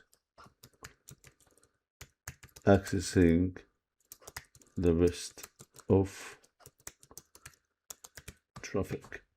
So anybody, and that's employee, and obviously the user here, any allow, and there we go. So we're not going to tick anything else, and then we're going to create. And that has created 3 rules. Look at this, 3 rules for that specific user role. Now we can look into this, we can expand this, and you see the rules here.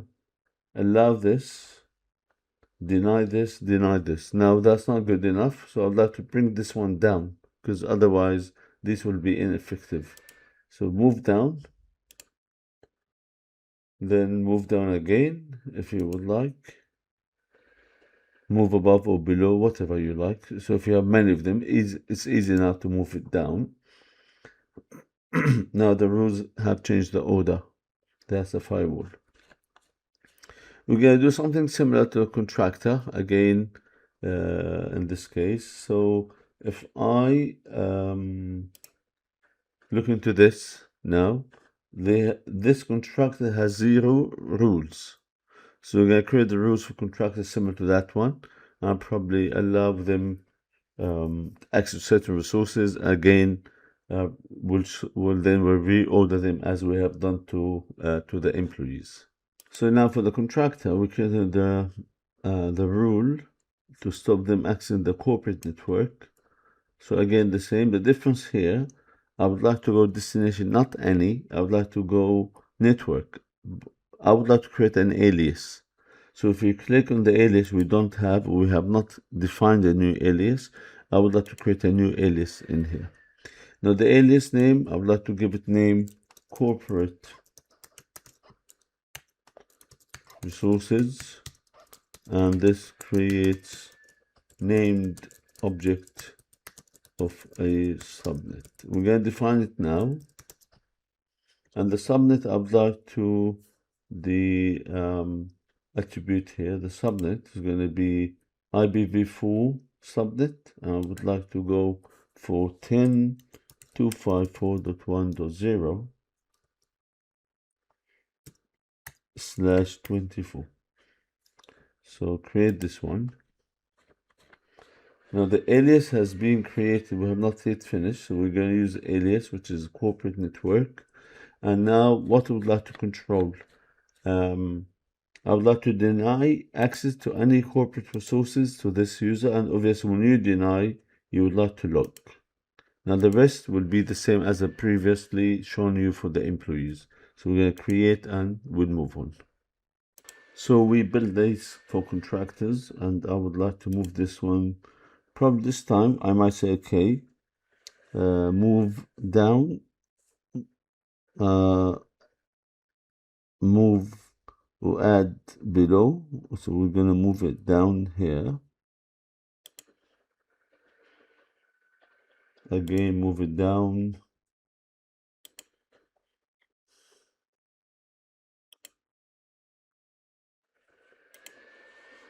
Move it down, and that will be the last one. Now remember, these roles and rules are applicable to access points when someone connects and bridge, and to the gateway if the tunnel SSID. So we have to assign them. We have to assign these roles. So here, assign. And once you assign them to wherever you wanted to, I would like to move on. So this is going to be campus access point mobility gateway. The scope should be global. I'm going to do the same for the contractor one.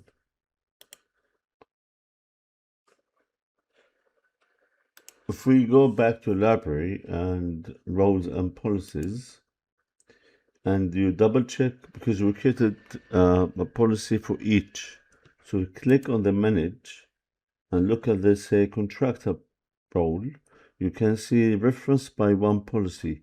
You can pick it up and look at the reference. That's the policy. That policy has 4 rules. So you see how it works. Role, policy, and then that policy has 4 rules. If we would like to have multiple policies, you can add more policies to these different roles.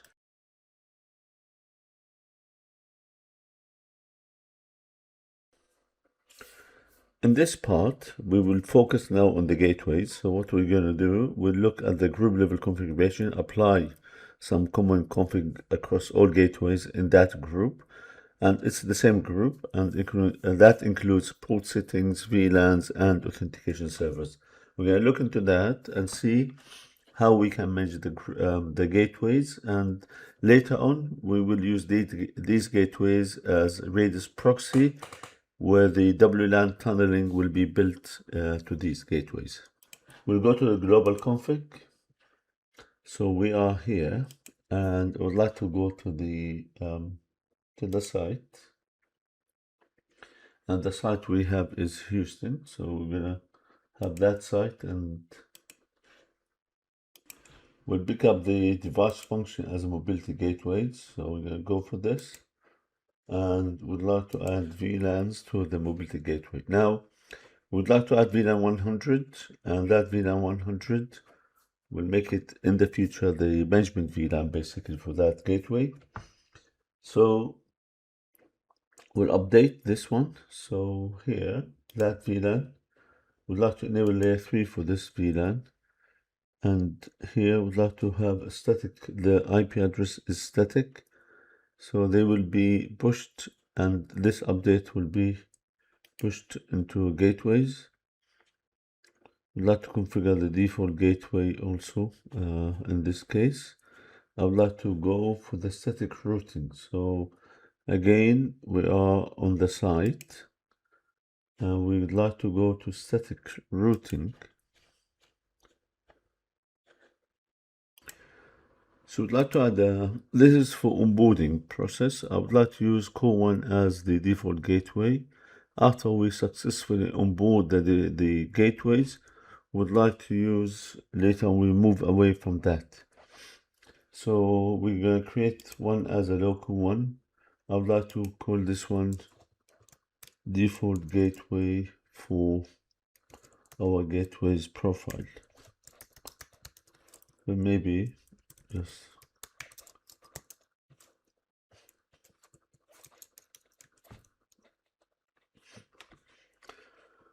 okay, and then I would like to add, so the route is going to be for the next hop, so IPv4, that will be 0.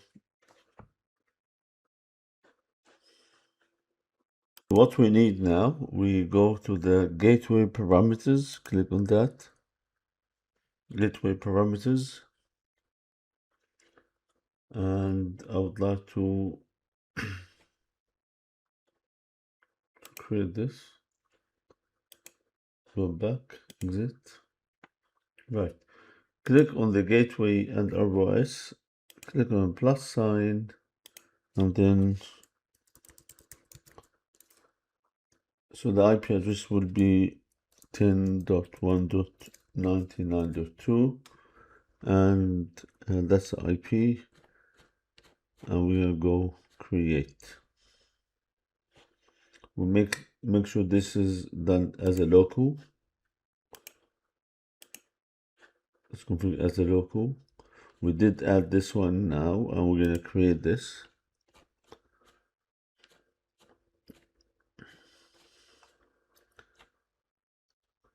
Now we're going back under the VLAN, so we go to this, and then under the VLAN, we'd like to select VLAN 1.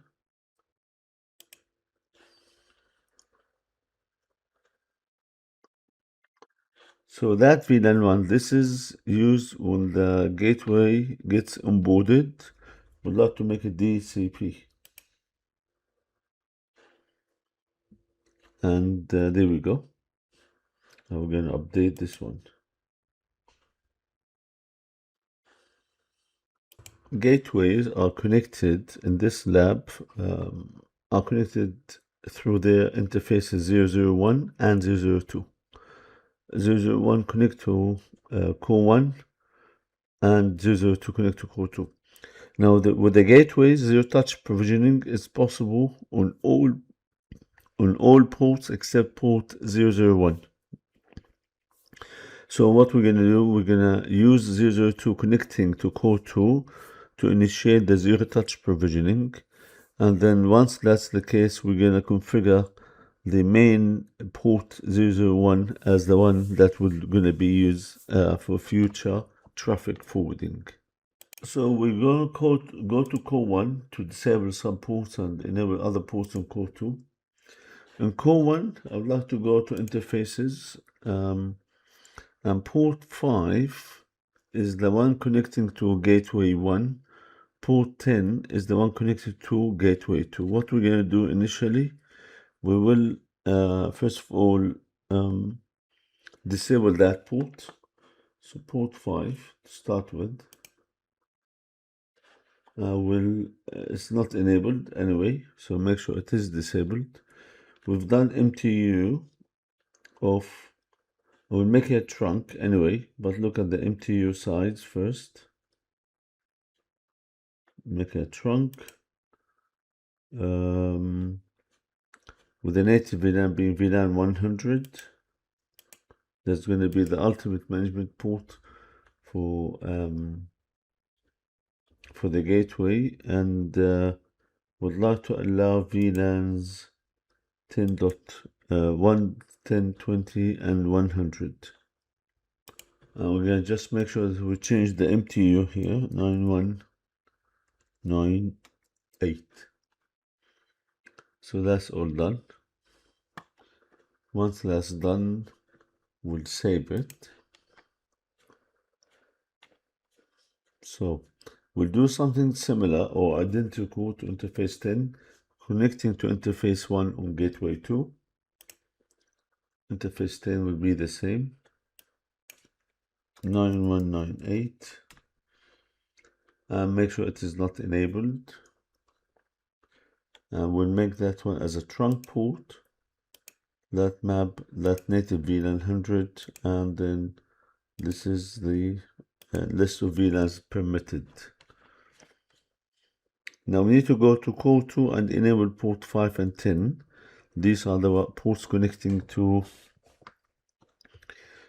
gateway interface 2 in each one of these gateways. And remember, we made VLAN 1 as a DHCP, so it means we'll make it access to VLAN 1. So go back to devices.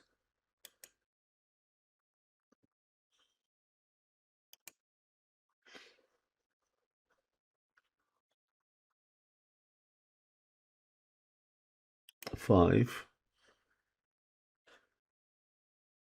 You need to enable that port. And 9198. It's access in VLAN 1. We'll leave it as is, and it's enabled. And there we go. We'll do something similar to VLAN to interface 10.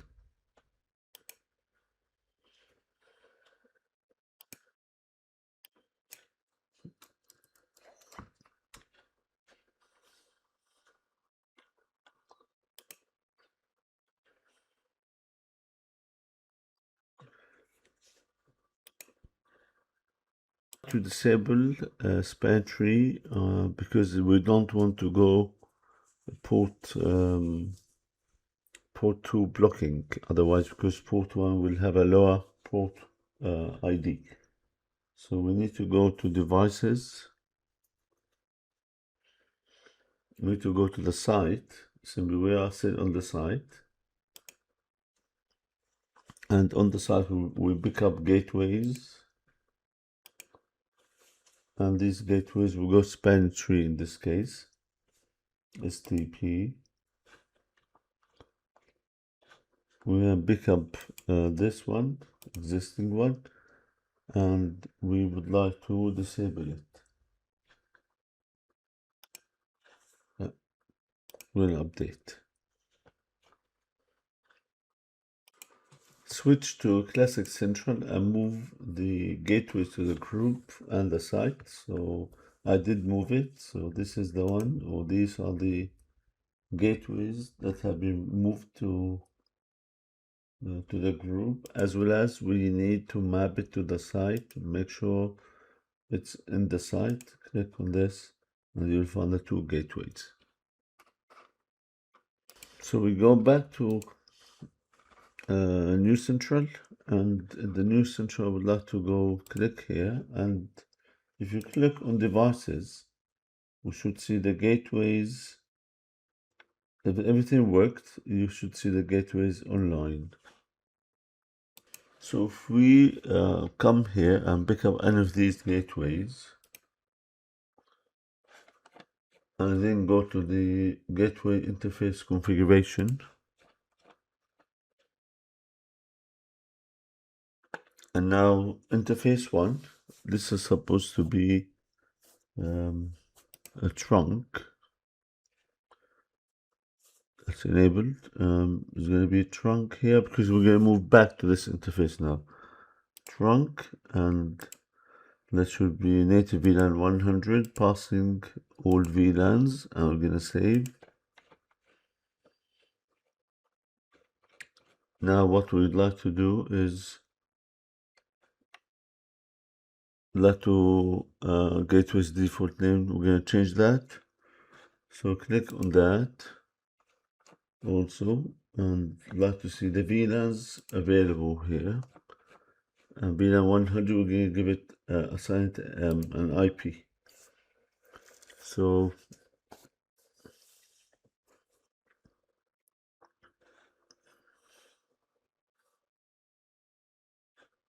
save as a local. I have to make it 10.1.100.10/24. I'm going to update that.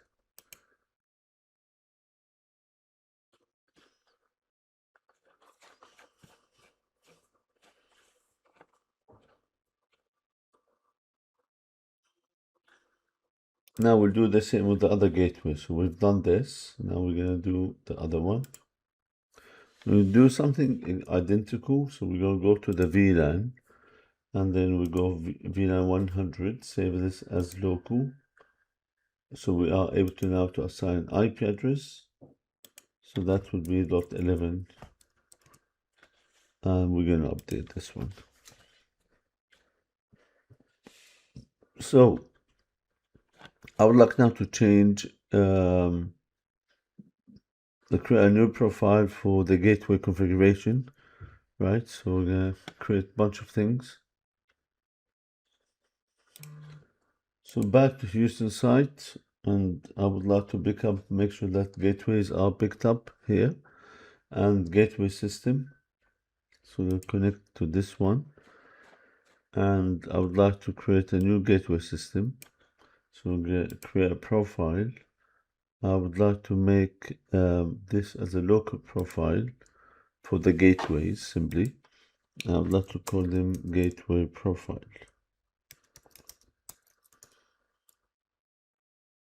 So here is important. This will configure the system IP address for the gateway. So make sure that give it a nice description to indicate what you're looking for.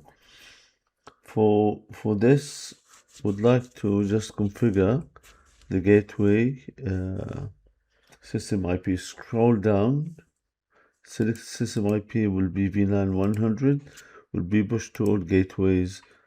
Without this, the gateways will not accept and will not take the configuration. So the gateway allows you to create and manage the system profile, gateway system configuration, ensuring consistent behavior and policy enforcement across all gateways. So in this lab, we created the system IP, if you like. Is really crucial setting to make sure that the gateways are able to pick up settings. Let's verify things have been pushed. We go to menu and we go to audit trade. Click on this.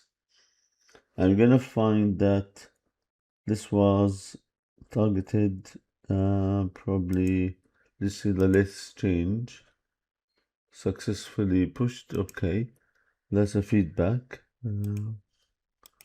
What changes we have made? See, controller IP is VLAN 100. So that is something we wanted to push into these devices. Obviously, you can come down and just look at other configuration details, being pushed to these gateways. I'd like to assign the name, so we will try to log into these gateways with the correct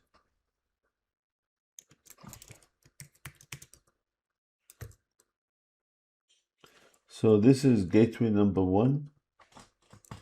So the one with that ends up with the 5A, EC5A is gateway number 1. So we go here and we go back home and we go to the config, devices. We pick up this one, we're going to give it a name as 5A, system information, and we're going to create a profile. The name for that one, gateway 1. Yeah. So we'll give it a name as gateway 1. And I'll leave everything as is. The other one will be given gateway 2.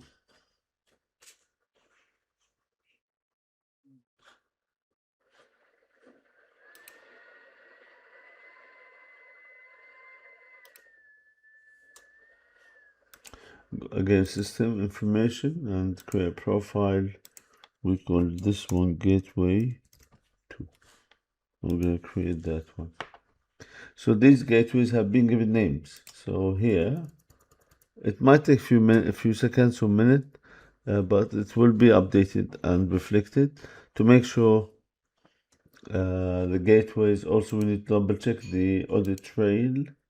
What happened? Configuration here.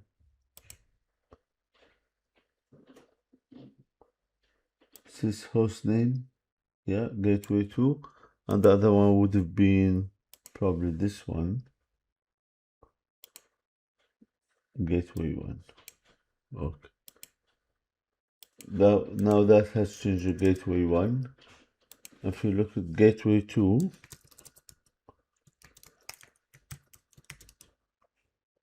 so things have been picked up correctly from the system. Now we're going to switch. So the gateways now, we're going to enable the port on core 1, 5 and 10. So traffic goes through them, and disable ports 5 and 10 on core 2. So the zero touch provisioning is over now. So we go into home and we go to the config. Now we go to devices, core 1,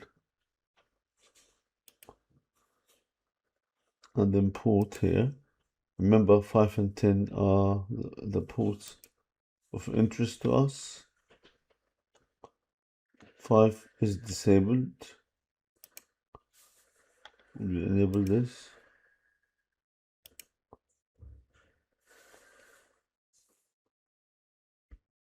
And then 10 also disabled.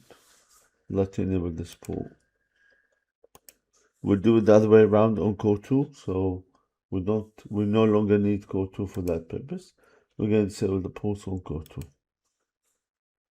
So there we go. 5 is enabled, but we're going to just disable that.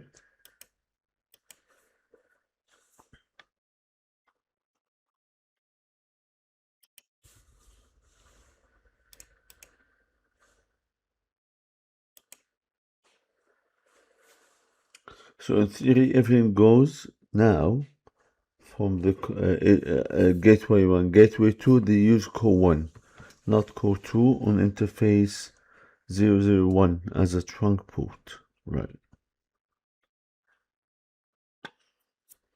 We'd like to change the default gateway to 100. So again, we'd like to go to Houston site and make sure we select the mobility gateways. And in here, we'd like to go static routing.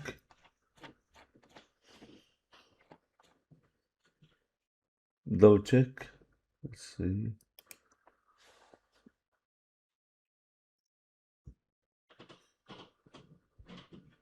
We're going to change this now. So we're going to just edit this and change it.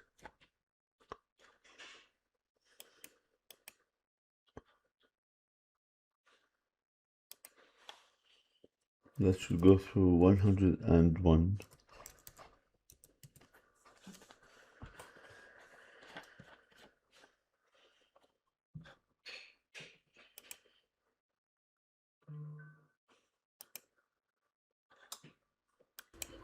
Now we would like to configure the link aggregation group on the gateways. So we're going to go individual gateways. So go gateway 1.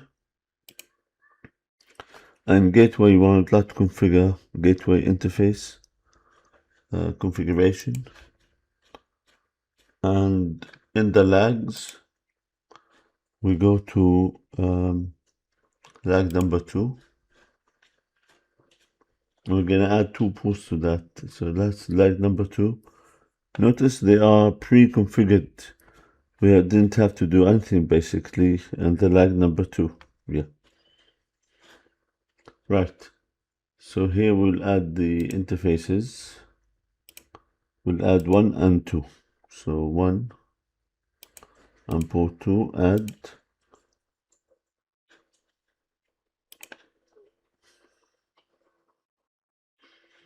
Administrator up and protocol LACP. Would like to make them say active. It's okay.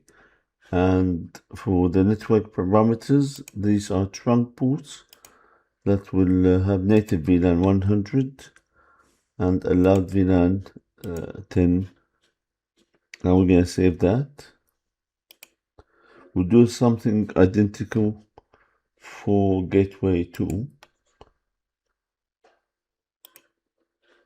And we're going to add gateway interfaces. And we'll go for the lags. There are 7, 0 to 7 by default. So we're going to go number 2. Add the interfaces.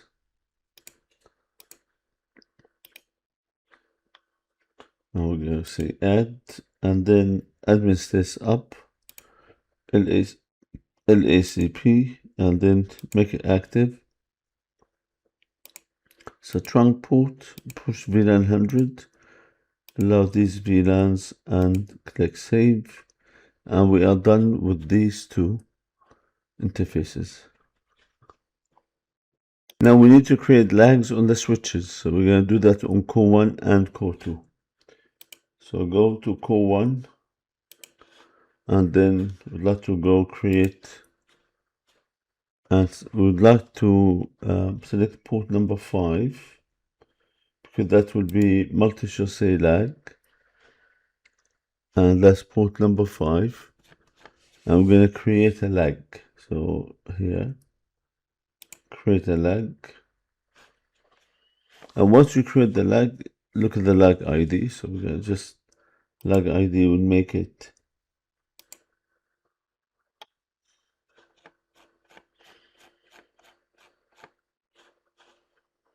So we're going to select the lag ID as lag ID number 2. And it's enabled. Then multi-chassis lag, make sure that's the case. LACP, leave the rate as is. The fallback is selected, and the network parameters trunk native VLAN 100, and then that will be 1.10.20.100, and then we don't tag it, so leave it as is, and then we're going to create that.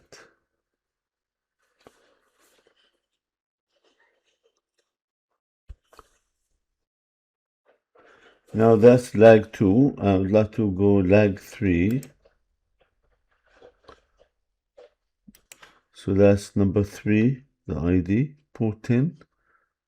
We'll create a lag here. Lag ID 3 for 10. And select multi-chassis lag. Fall back. Slow, leave this as is. We do trunk again. 100. Named VLAN. Allowed VLAN these. And make sure everything looks fine, and then create this one. We're going to do something similar to that one on switch 2. as well, core 2, and then we'll see the result of that. So we've done the lag on core 1, core 2, multi-say lag 2, and multi-say lag 3 connects to gateway 2, and multi-say lag 2 connect to gateway 1. Now we can verify the output on gateway 2, for example, show LACP summary. We can see that all looks perfectly fine. S means slow and A active, and on the switch we should see things configured correctly with no issues whatsoever. So we can go to the switch, we can go to troubleshooting here. Now we can go remote access if you would like to. So we can go to switch, click remote access, seek switches, and devices like to select, let's say core 1, username, whatever our username.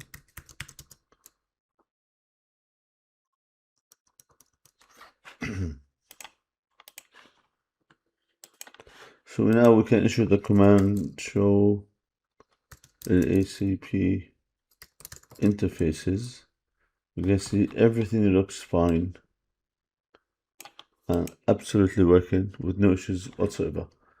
If you connect to the switch here, show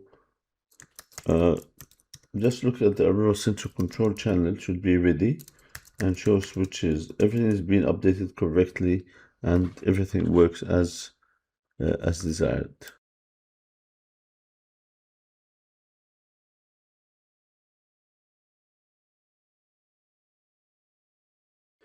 Now we'll talk about the gateway cluster. So in this case, in this task, we are going to show you how to configure a gateway cluster. Now the cluster is at the group level. So we would go to the configuration tab from home tab, from home configuration, and we have to go to the device group that we have created, obviously, and then we'd like to go to this group, click on it. Now in this, we have to pick up the gateway, mobility gateway.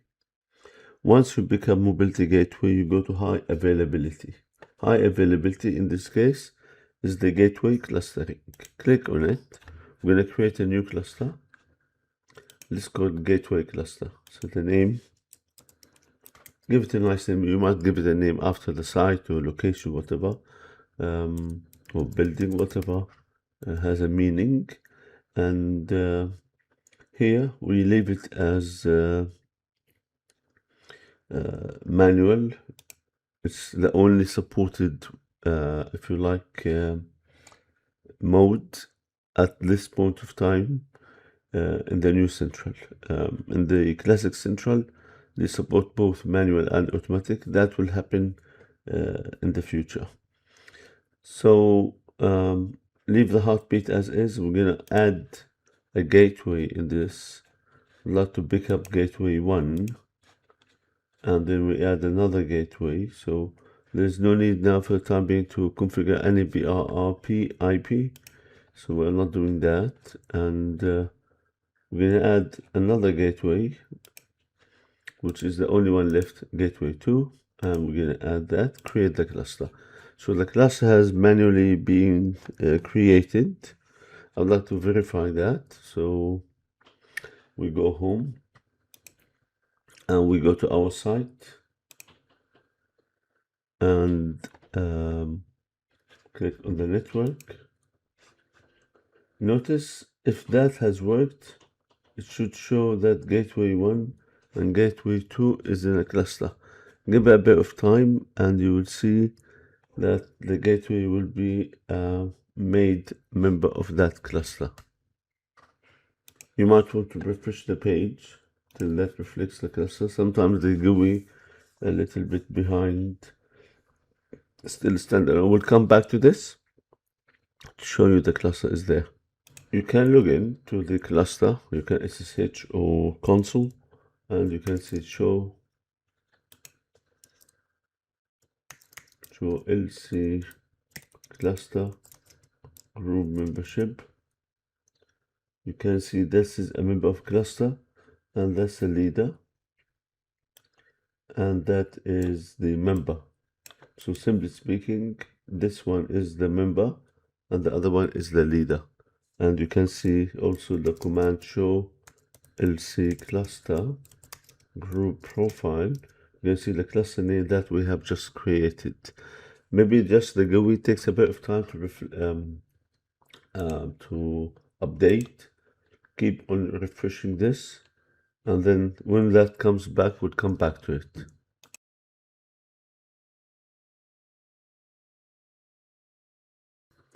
In this part, we'll configure the WLAN that is tunnel and mix mode. Now, from where to configure the tunnel and mix mode SSID, you must configure them from the same device group as the gateway cluster that terminates the tunnels. So you have to go to that device group, which is basically the one we have at hand. And these SSIDs can be globally configured if they need to be available across different sites and locations. Or you can assign them to a specific device groups in which the corresponding gateways clusters are deployed. So we would like to go to a device group where we have configured the cluster. We go home, we go to the configuration icon, and we go to device groups, and we click on this device group. Now in the device group, the WLANs need to be configured under the device function campus access point. So really important. And then you go to WLAN. Right, so let's bridge WLAN, the one we have created before. Now I would like to go to create a new WLAN. We give it a name. Let's just give it a name tunneled.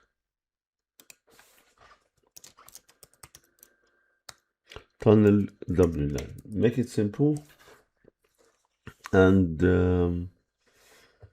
you can have multiple different options, but we leave this one as is. In here, I'm going to say the tunnel. Now, if cluster was configured correctly, and when you select and build and pick up a tunnel, you will notice the cluster will be showing up the new central default. That's a tunnel, and that's the group. Click on it. That's the cluster, and that's the group where it belongs to. Now the client will leave on VLAN 10.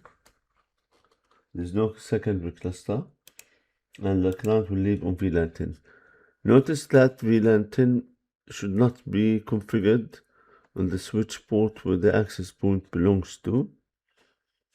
And in the security, we'd like to go to the enterprise. Now in the enterprise, what they've done, actually they disabled the NWPA2 WPA, and they only support the WPA3. Will become the default one with CCM 128. Now for the authentication, we need to configure where to go. So in here, we're going to create a new device group. I would like to call this one ClearPass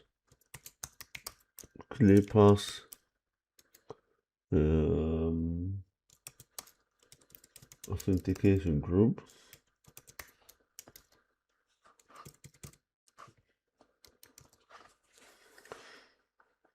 And obviously you can give it a description.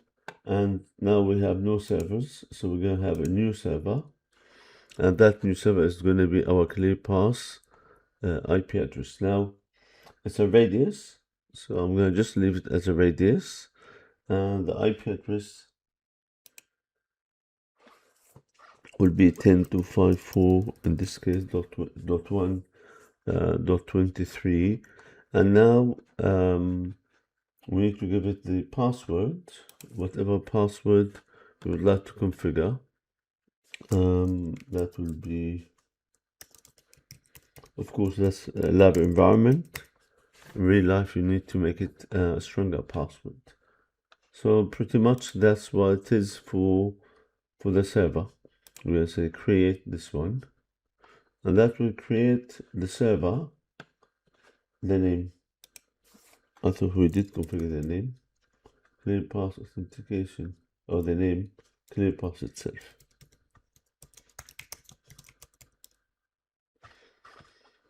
So give it create this one, and we created the device group, the authentication group, or the authentication server group. Give it this name, and that has got the actual ClearPass as an authentication server. So for the accounting, if you'd like to go accounting, then we'd like to use the same device group. Go to advanced, and here, and obviously for the key authentication, you can see the message disable higher authentication of 6 gig. If you do disable this one, then legacy ones will show up, but we're gonna leave it as is. It's okay for this, for the sake of the lab. Then there will be these options available. And in the authentication, we have built it up. That's a server. And for the accounting, we're going to select the same server.